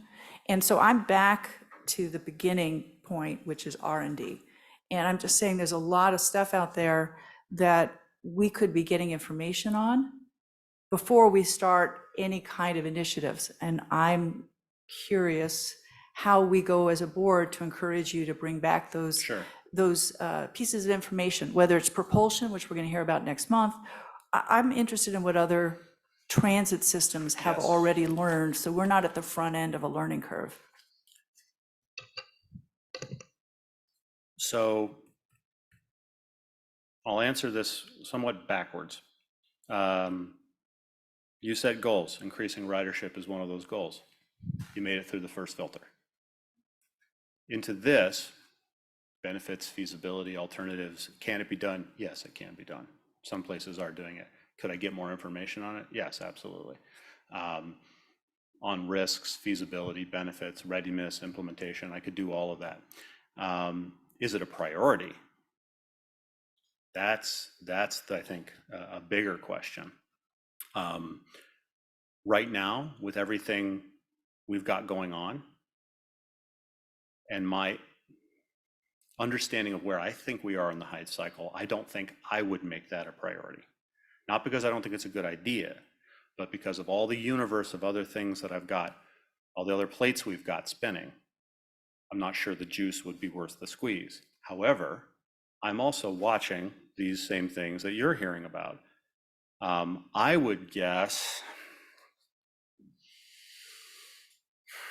we're somewhere on the green line, which is the good line. That's the natural line of an idea maturing. We're probably in somewhere, based on the industry, somewhere between peak of inflated expectations and trough of disillusionment. And here's why I say this. Yes, a handful of American cities have done it. Kansas City, Olympia, they're somewhere in the Carolinas as I well. think Denver did it for a month. I mean, there's a Yeah. number of initiatives. I believe the country of Luxembourg or one of the up around the Estonia region, the whole country is fare free. Can it be done? Absolutely. Is it feasible? Yes, absolutely. Is it a good idea? That's what I think we would want to explore with this. I was at a meeting in Denver with other transit CEOs, and we had a panel where the CEO from the transit system in the Carolinas, I want to say it's Raleigh. No, I can't remember, but we'll figure that out. She was on the panel and she was talking about, to the other transit CEOs, her fare-free arrangement. And she was selling hard. It was the best thing since sliced bread. She got peppered with hard questions from largely group of frankly, somewhat not entirely on her side, CEOs. How are you going to fill the hole in your budget? I'm sure it's going to work out. There were groans from the left side of the audience. The guy next to me leaned over and said, I think the city's going to be looking for a new transit CEO in a couple of months. I don't share that to say I'm scared for my job. I share that to say she hadn't gotten the room on her side by the end of that. There was still a lot of disbelief. So a lot of people hadn't bought it yet, that it was financially viable. Will homeless people ride the bus? Probably. Will we have to figure out how to deal with that? Yeah. We probably, the savings from not having to collect fares, the printing, the fare box maintenance, all that stuff would be a benefit. I can't tell you how much my staff would love to not argue with people about fares. It is the #1 cause of driver assaults, is an argument over the fare. That's what escalates. A lot of my staff would love it. There are benefits to it. Would I go out and get a whole bunch of information on it because one board member has asked for it? I'm not sure I would. If the board directed me to, absolutely I would, with full enthusiasm to the best of my information. But right now, based on my vetting, I'm not sure that would rise to the priority level of all the other things, all the other plates that I'm spinning. It's not in any disrespect. It's just, I listen to the entire board, and there's only so many plates that I can spin. Just as a question, how did you get direction to explore propulsion in buses? Was that a board directive? There is a policy about reducing our footprint, environmental footprint. It seems like a natural conclusion in my professional judgment that our bus fleet is the #1 source of those emissions, so that's a natural place to start. Next on the list is facilities and support vehicles. But when I asked the question earlier about facilities, and so I get it, it's kind of, I feel challenged with a topic like this, because I think there's a number of initiatives going on around the country. And really what this was to find out where we can get the information so we can create initiatives to either give support to, Yes. but as a board, we're living our lives. It's not like we came here today saying, this is what we want to do, but it's an example of an innovation happening where there's data out there. And it may be the worst idea ever, but I don't know that. And so what I'm struggling with is I see this presentation on risk and the train burning up because it didn't do any maintenance. Yeah. But I don't know where you then think we're supposed to go, how we as lay people bring to you innovative ideas that are happening if we don't have any information to start from. So what this was a question around how do we get that information? And given that you have access to information, what innovations besides propulsion should we be contemplating as a board? I mean, we're not at that place yet. It's unfair to ask the board how many of you want to know about this. Nobody knows about it. We're all lay people. But it's an example of innovation, and I'm trying to get to the heart of what the board directive to you was, which is present information regarding emerging trends in innovation. So there's an example. So I feel frustrated that I'm off track in even using that as an example. Sure. Part of it is through your annual plan of work. Every year, the board sets, this is what we want to talk about. That's part of the mechanism where you tell me what you want to focus on. This time around, we were very successful. We only had a few things like the labor contract, the millage, the long-range plan. We got those done. Governance Committee updated that recently to include propulsion, legislative agenda, and equity. Once those are, and I kindly asked them, could we push equity back to March because I'm jammed up. We only have so much staff capacity. I could really use a little extra time. If the board says, and as the chair will do, update our annual plan of work and ask the board, what do you guys want to talk about? That would be, I think, the moment for any board member to raise an issue that they would like to explore, either as an education item. I just want general information about this, or potentially as a policy development. I think where you might go with that is as an executive limitation that basically says the CEO shall not charge a fare. Something that simple. So you could bring it forward in either way, or simply ask for more information. And if enough of the board wants to go down that road, then absolutely I will go down that road. If it's small things, guys, I got no problem running that down for you. Bigger issues like that, that rabbit hole goes down a lot. It would take a bit of effort.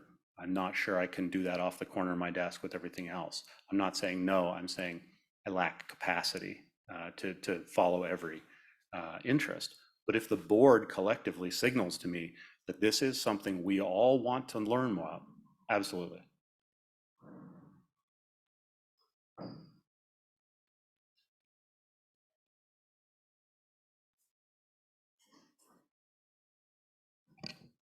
Sorry, next.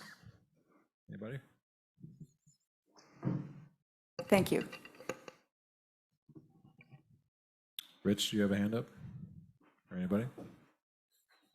It's more, I'm not sure, are we commenting on what Susan Comment said? on or whatever just- you would like, Oh, Rich. okay. I mean, overall, I'm actually a big fan of what Susan says. Again, I understand priorities and timing, but it kind of even goes to the comments I gave on the budget regarding like A-Ride and Gold Ride, right? It's just like, how do we better provide services to a very vulnerable group that a lot of times has very fixed incomes, et cetera. And I also mirror Susan's view on, I mean, our whole goal is ridership, whether pandemic or not, right? That's pretty much our whole thing, is our justification to the community for millages, improving services, providing all this stuff, that this awesome components of the LRP in the end is to increase ridership, make us seem and look and achieve our mission of being a viable contributor to our community across all our legal owners that we serve. And so I think it's worthwhile for us to have this discussion, whether it's something we do right now, but I don't know when the timing is ever going to be right, because it just seems like staffing is going to be a challenge for a while. But like the millage starts again in 2024, and that's going to be upon us like really quick. And so I think us as a board, we do need to kind of maybe figure out as we enter this new fiscal year, maybe we do need to revamp our priorities and present that as a group to Matt and staff to see. But me personally, I think it's worthwhile for us to have explored.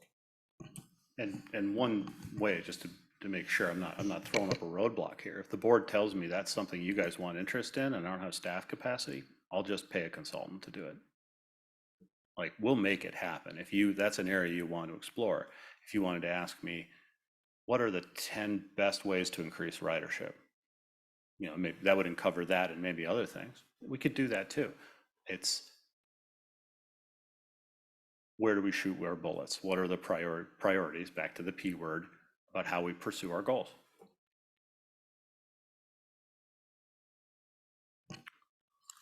Well, yeah. So, I mean, I kind of going by your framework here, I mean, what we just have is the germ of an idea, which is not an untested idea, but it's new to us certainly, which is free fares. First of all, I mean, I think we need a lot more information because, yeah, it's 6%, but that's only 6% of our revenue because we have 25% of pandemic relief, which is going to go way down next year. So next year and every year after that, that's going to be a much larger slice of the pie at risk than it is now. So let's keep that in mind. But I don't, we can certainly talk about the free fare policy if we want to think about that. And yes, we do need to increase ridership. I agree, Susan, we have to think outside the box.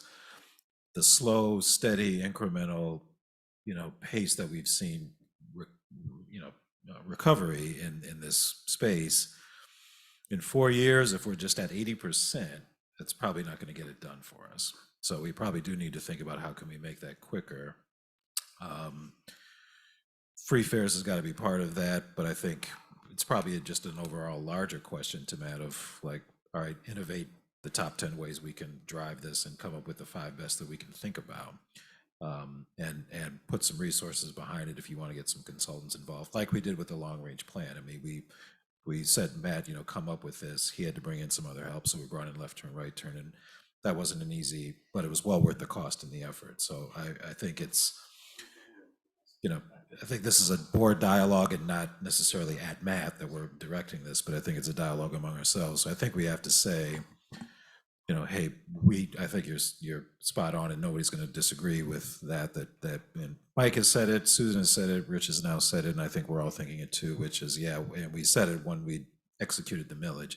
By the way, I don't know that we're necessarily a low risk, high reward type of agency. I think the millage itself was a little bit in the beige area, maybe in the middle of that beige area. Fair. I mean, we could have played that safe and been Yeah, kind of like true. in the spot on middle of all 4, like in the intersection, but we weren't. That was a beige move on our part. Anyway, but I think we're better off having kind of a larger discussion about, if we can put maybe the questions back up there again about the, for whom and at what cost and anything else. Ridership is, I don't know if it's our number one, but it's an end for us, right? I mean, it's something that Matt can't ignore. And if we say, hey, put that end at the top of your list and drive that harder than the rest, don't forget about environmental sustainability, because we want to talk about propulsion, et cetera. But ridership has to go along with that, and nothing is going to make sense if we don't get that going.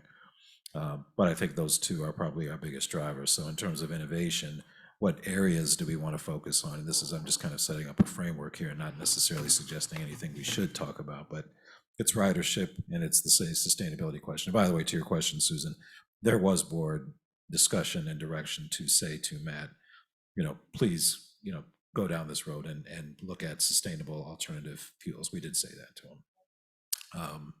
And, in the past, we've made certain other overtures, like we want you to focus on the budget, et cetera, getting us out of depth.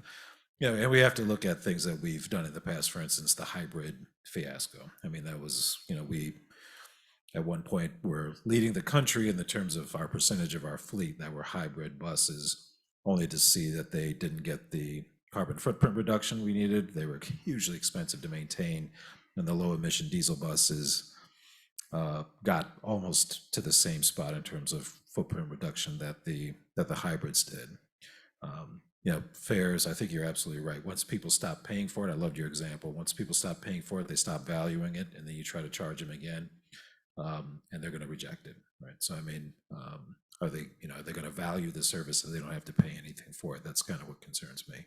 But those are all questions that we need a lot more information before you can even start to discuss these things. But I like the direction that we're taking the conversation, which is what are the things, I think you're using free fares as an example of how do we increase ridership, like give us more information about that. I wonder if the board is open to talking about that as a more generalized topic in a direction to Matt saying, come up with, the next 12 months, come up with your 3 best or your 4 best or your 5 best or whatever it is that you think these are the most feasible ones we can drive, and then put some effort behind that. So yeah, we have the long range plan behind us, which is good. Now we just need some, more people to use it. And how do we get around that? It's something that the new chair can worry about. I'll let her do it. Do you mind if I want to Go ahead. amend my response Yeah. to Susan? I had thinking a little bit more. The free fare thing came up in the fare study, didn't get a lot of interest at that time. Did not really come up in the long range plan discussion as well. Didn't hear it a lot from the community. The board approved that. That's kind of forms the basis of part of my marching orders, if you will. But it also occurs to me, part of how I should have answered you is that I don't know that all the information you just asked for actually exists yet. Because I don't know that I've heard whether or not ridership data has come in from those early experiments, because most of them were just starting when the pandemic hit. So if you asked me to go get that information, I don't know that I could give you a good response, however it got done. And in my mind, thinking about it, I was kind of like, oh, it's stuck in the trough. It just hasn't had a chance to come up the incline into whatever it's going to grow into be. So the question may be premature. I just may not be able to find the answer. So if I could go back and amend my response, that might be part of it. Well, I accept the amendment, and I really like where it's gone, which is this was just one idea to increase ridership. What I like is I think we're all on the same page, particularly those of us that were on the front lines with the millage talking to people. We cannot go back out in a few years and have ridership still below pandemic levels. We just can't. So having a ridership increase to at least to where it was before the pandemic should be at least minimally front of mind with everything. So having a report on the most productive strategies, this may not be the one, and I totally don't care if this is the one or not. What I'm struggling with is it felt passive, the information earlier about our ridership plan. We're going to have new information, and that'll make everybody want to ride. And it doesn't seem to me that that's the way to go. It's things like making the park and ride lot faster than taking a car. I mean, we have to find new ways to do this. And when I offered up the idea of a direct shot, the same way we do with football shuttles, it's in our wheelhouse already. We already have that in our toolbox. So it doesn't take a lot of innovation to change those things. But I'm very much focused on the ridership. I don't care how we get there. Having expertise on this would be really helpful to me, because I don't know, I don't run a transit agency. How we innovate, back to this purpose to increase ridership, I'm agnostic. So if that's just one idea and it's not one that we even have data for, then let's set it aside. Let's find the ones that do aggressively help us boost our ridership numbers. But going back to these, I mean, I think we do have to kind of work through these, are we comfortable with our policies? Do we need to think outside the box of something different? We talked earlier about our policies in the context of the monitoring of it, and maybe some of them need to go away, and Kathleen brought this up with 2.9. We need to revise that. They've already taken on that role. There's probably more that needs to be done there. And specific to innovation, the best place to get innovation through our policies is the ends policy. And do we want to beef up the ends policies to say more sustainability, please, or more ridership, please, or whatever it is? I mean, that's the place that we can give Matt. And as you heard Matt say before, I'm going to keep referring back to those in terms of how I run this agency. I'm going to keep coming back. And if they've given me direction that all the board is, at least the majority has agreed on, that's the direction I'm going to take. So I think our role here is to discuss, hey, how do we want to amend those policies to get to the place where we can drive him to drive greater innovation in increasing ridership through a policy-making thing, and not kind of winging it like, hey, what about this idea or that idea? Or even a loosey-goosey, just kind of like, hey, come up with your best stuff and tell us, throw some darts at the board. But I think it's more of a policy discussion. We can do that. So I think that's what this is trying to drive here. And yeah, the risk tolerance is a thing, but I think we can't, I for one, I can't say I'm a risk tolerance here or there until I know what the idea is and what the cost benefit of it is. I mean, yeah, the millage was a risk. I think that was kind of high risk, kind of reward, but we knew what the risk was. And the risk was, if we don't do it, people are going to say, hey, we told you we want this and you didn't do it. And that we would lose our credibility if we didn't follow through with what the people wanted from us. So we knew that, but I don't know that we can drive some of this. So I think these questions are apropos. And if we're going to do innovation stuff that we want Matt to do, it's got to be through the ends. And talk about, I think the rest of it is just process steps. And if I might build on that, sorry. Through the work plan that you guys have tasked me with doing, and to Eric's point about having, until it's more concrete, it's hard to have a firm opinion. I do have for each of you today the zero emissions bus propulsion study. Something we've discussed, and we were going to get it to you well in advance of the retreat. I do have them here for you this evening. So with this discussion fresh in mind, you'll start reading this and you'll look for the costs, you'll look for the benefits, you'll start coming to your own feelings about where they stand on a very concrete subject.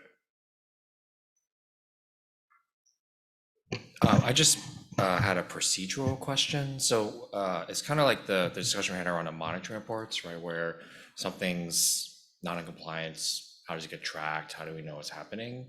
And I feel like we have a lot of discussions where great ideas are brought up, but I don't know who logs it, tracks it, and what happens, right? And so I'm half joking when I say this, but what I'm kind of hearing is we kind of need like a ridership task force.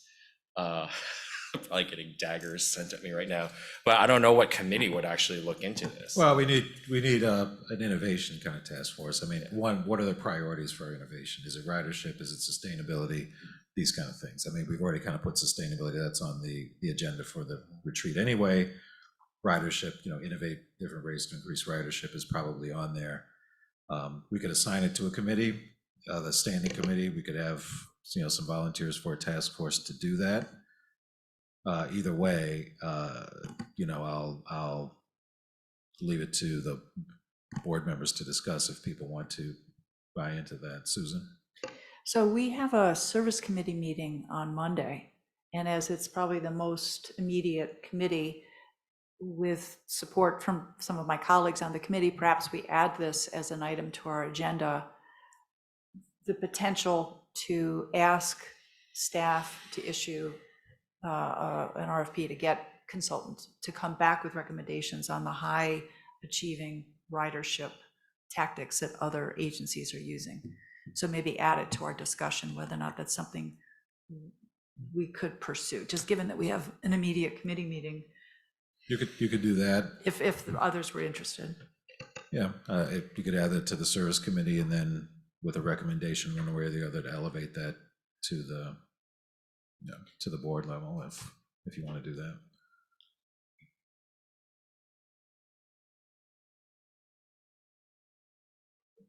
Looks like the service committee chair is agreeing with that. I'm shaking my head, and when we come to the governance meeting tomorrow, we talk about what the agenda will be for on Monday. I would be happy to add that to it. I also want to take this opportunity also for us to be very mindful of all the things that we're discussing and our own bandwidth. So currently we have the governance committee, the service committee, and we have the financial committee. We have a monitoring task force, which is also starting up our task force for how do we engage with our owners, our ownership task force. That's a lot for people to be absorbing. And I'm not saying that ridership isn't important, but I also want us to be mindful of there are only so many members. There are 9 of us right now. And there are many people serving in many capacities on many task force. So we need to be mindful and set our priorities. So that should also be part of the discussion, I would hope.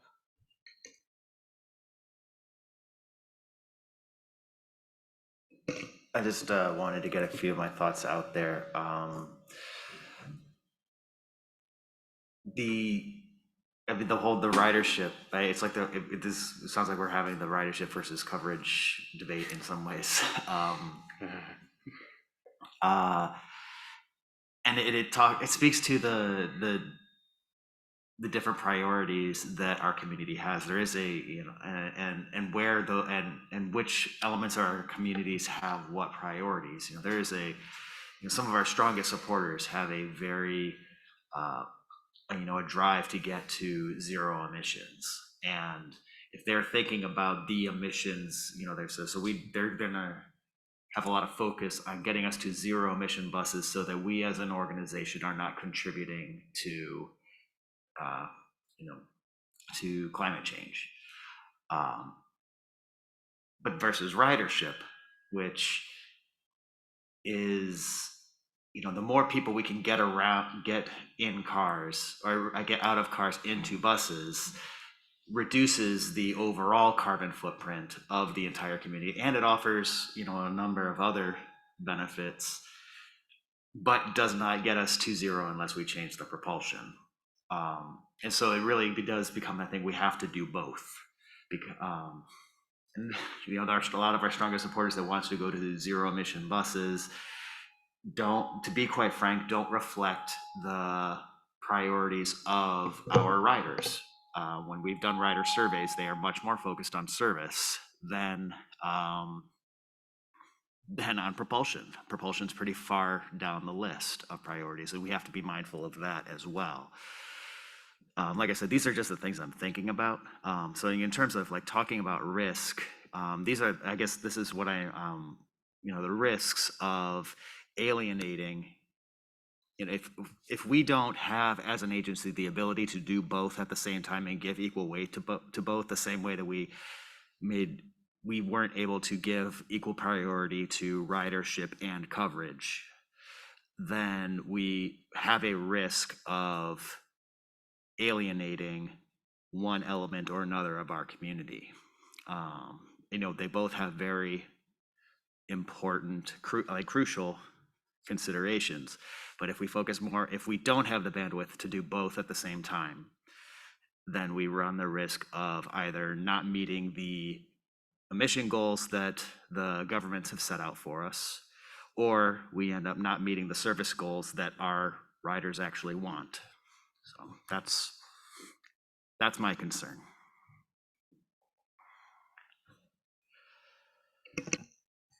Yep, nobody's going to be totally happy. I mean, we're not going to make everybody happy, for sure. Anybody else? All right. We'll close that off and go back to the CEO report. Back to Mr. Carpenter. Thank you. So, and just in closing, before you leave, grab your propulsion studies, homework. So the CEO report.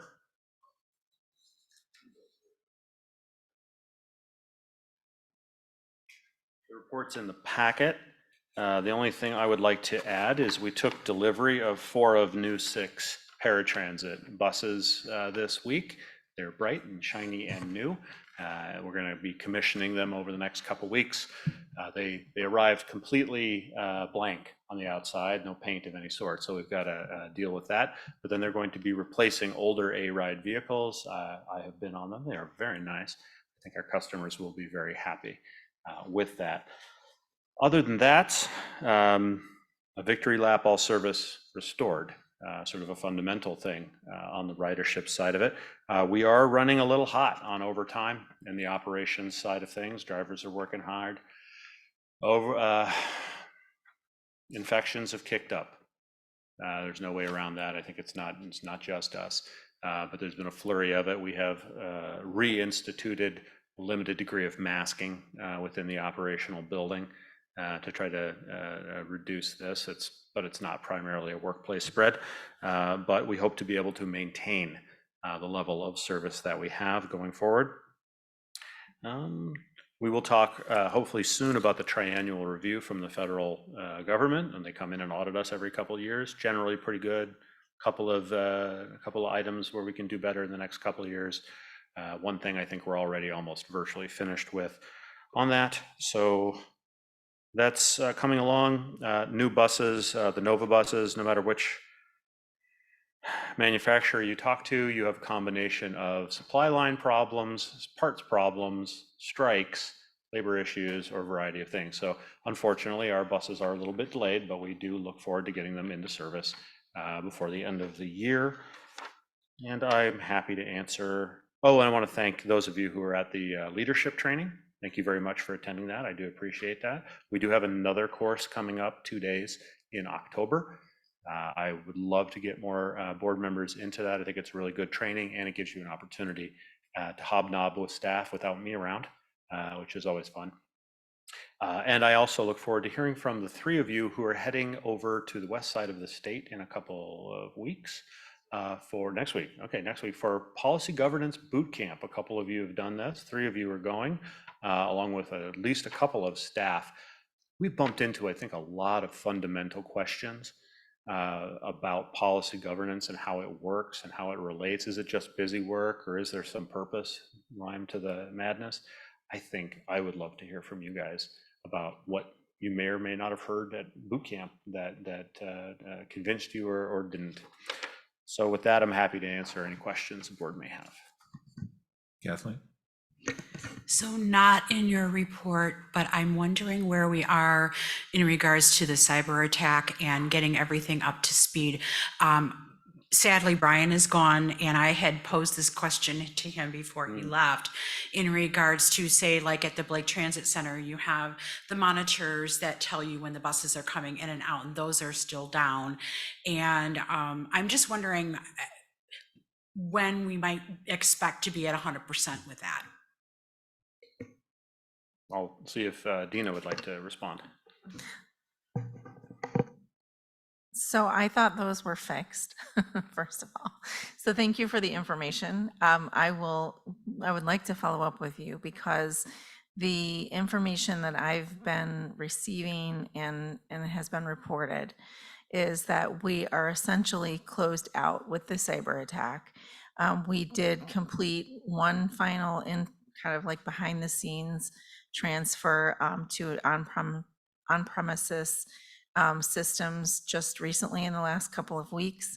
And to my knowledge, that was kind of the last box to check outside of following up on administrative, the administrative side of things in terms of making sure that we're fully reimbursed from our insurance company for the cyber. So we're still closing out some administrative items, but I would like to follow up with you on that, if that's okay, to get accurate information and make sure that we're addressing the needs that we have. Yeah, actually, I will be taking the bus home this evening and I can take a picture of the screen. Sometimes I go in and it's blank, and sometimes it looks like it has these tiny little pages of wording that don't look like anything. So yeah, it would be lovely to have that up for our passengers. Thank you. Please send it to me and I will get it addressed. Thank you. Anybody else on the CEO report? All right. If not, we'll move to, sorry, go ahead, Mike. Sorry. Even though I'm not there tonight, Matt, I'm looking forward to picking up the propulsion report tomorrow afternoon. I'm curious as to whether that's going to be online sometime soon, because I know there's other people in the community who will be interested in seeing it. Yes, our intent is, as one of your policies requires transparency and reasonable engagement of the community. It is our intent to put this report and other associated material online. Your retreat is on October the 25th. We will be meeting here actually because we'll have video presenters and visitors from far afield. The packet for the retreat will come out the week before on the 19th. Our intent is to launch a website, web page rather, off our website specific to the propulsion work. It will include this full study as well as a video summary of it. I will warn you, it is a 200-page tome. It is very dense. There's a lot of detail. The executive summary is very good. If you read nothing else, I would encourage you to start there. The consultant will be producing a short video summary of the executive summary, and we look forward to adding more things to that website. We're also planning on a bit more, say, public engagement. This is one of the criticisms I think we've heard in the past, that some of our decisions have not been, some of our innovations, priority setting, whatever you say, have not had as much opportunity as the community would like to have input beforehand. So we're intentionally engineering this process to include some public discussions, but you're the board, you get the information first. The public involvement stuff kicks off when you formally receive the information in the retreat. But then yes, it's all to the public as well. This might be a super weird question, but are we live via Zoom? Are we live via CTN, or do we do a combination of both for our meetings? So how can the public engage when we have our propulsion meeting? It will be exactly as they would engage for this board meeting, through the miracle of the Ann Arbor District Library and their fabulous crew. I believe we are live streamed on YouTube? Zoom. Just Zoom. But I do believe it's recorded and posted, I think. We do that. So people can participate in person here. It's just a public meeting that is also half a day. And attendees are willing to participate, and Zoom participation is available as well.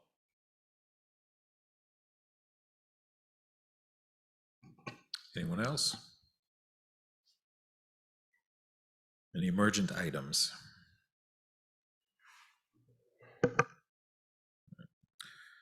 Closing items you see there, we have a healthy agenda for next month, and we also, of course, will have the retreat next month.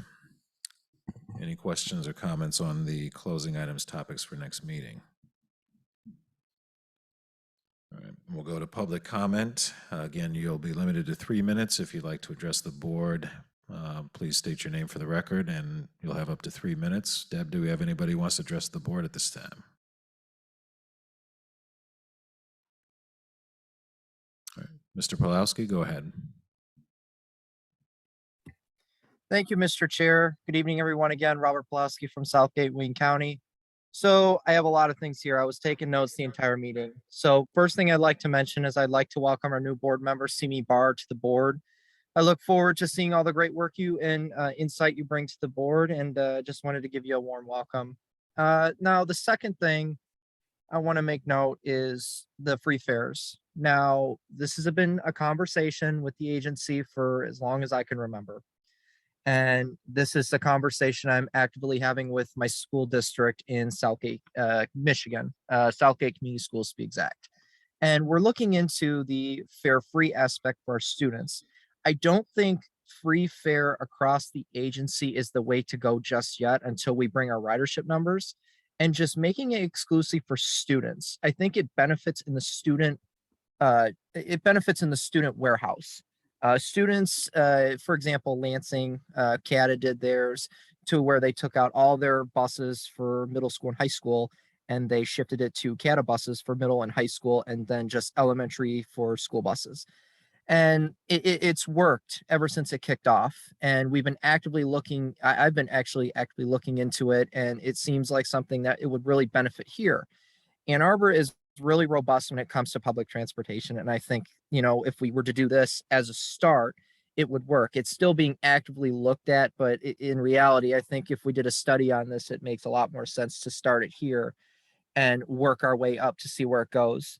But other than that, the biggest thing was the budget presentation for me. And I just want to thank Dina and all her great team, including Matt as well, for all the hard work they put into the budget. Being heavily involved with this process and now seeing it proved, we can start to see, when we go to the electric buses, start to push in other ways for paying our fare. And speaking of the card issued fares, and I'm pretty sure I've mentioned this agency dozens of times, Coast RTA Myrtle Beach. I've been heavily involved with their process, and they shifted their cash fares to a card issued fare to where you go to a convenience store or a pharmacy and you do it that way. And it's really kicked off. They just rolled it out this week to a following email I received. And it's been a hit ever since. I've been watching the numbers, working with Brian Piasek, the CEO of the agency, and they've actually been able to get it out to the public just the same as what you guys would do with your plans. So here's a couple bullet points if you guys were to implement that, and I'd be happy to sit down with Matt as soon as I get more information from the CEO to give you guys an insight on what they're doing. Now, the last thing when it comes to operations, the one thing that, and I know you guys have met with Tarda over the past, I think it was a couple weeks ago. I was just in Toledo a week ago meeting with good friends of mine. And one of the things that we need to really look in the system is the fare boxes. And that really what caught my eye. Jen Fair has been doing dozens of studies and really looking into it to upgrade their fare boxes to where you can do mobile ticketing and cash card fares. Toledo has implemented that and they've just started the process. I'm pretty sure you guys are aware of that. Columbus has done it. Some agencies in Cincinnati have done it. And with Easy Fare, I think it's time to upgrade our fare boxes and really take note into what Toledo's doing and implement it to where our college students can have better access to pay their fare. Like I said, I had a lot of notes, but other than that, we really need to, since we passed this millage, we're going into a propulsion study and we got a pass budget now. Do we really want to look to the future and look at other ways to, improve our fare boxes, improve ways to get our, fares up and running to full standards, or even just get it to student fare? We need to start looking at the future and really go forth on what's better for the system and look at the other agencies surrounding Ann Arbor in specific. But those are my comments, and I look forward to speaking with you guys next month, hopefully in person, depending on my schedule. But other than that, your pullout rates are great. I hope to speak with you guys and give you some good information going forth next month. But as always, thank you. Thank you. Deb, do we have anybody else? Okay, close the public comment period. That just leaves adjournment. Can I have somebody move to adjourn? Kathleen, seconded by Susan. All in favor of adjournment, raise your hand. Any opposed? We are adjourned. Thank you.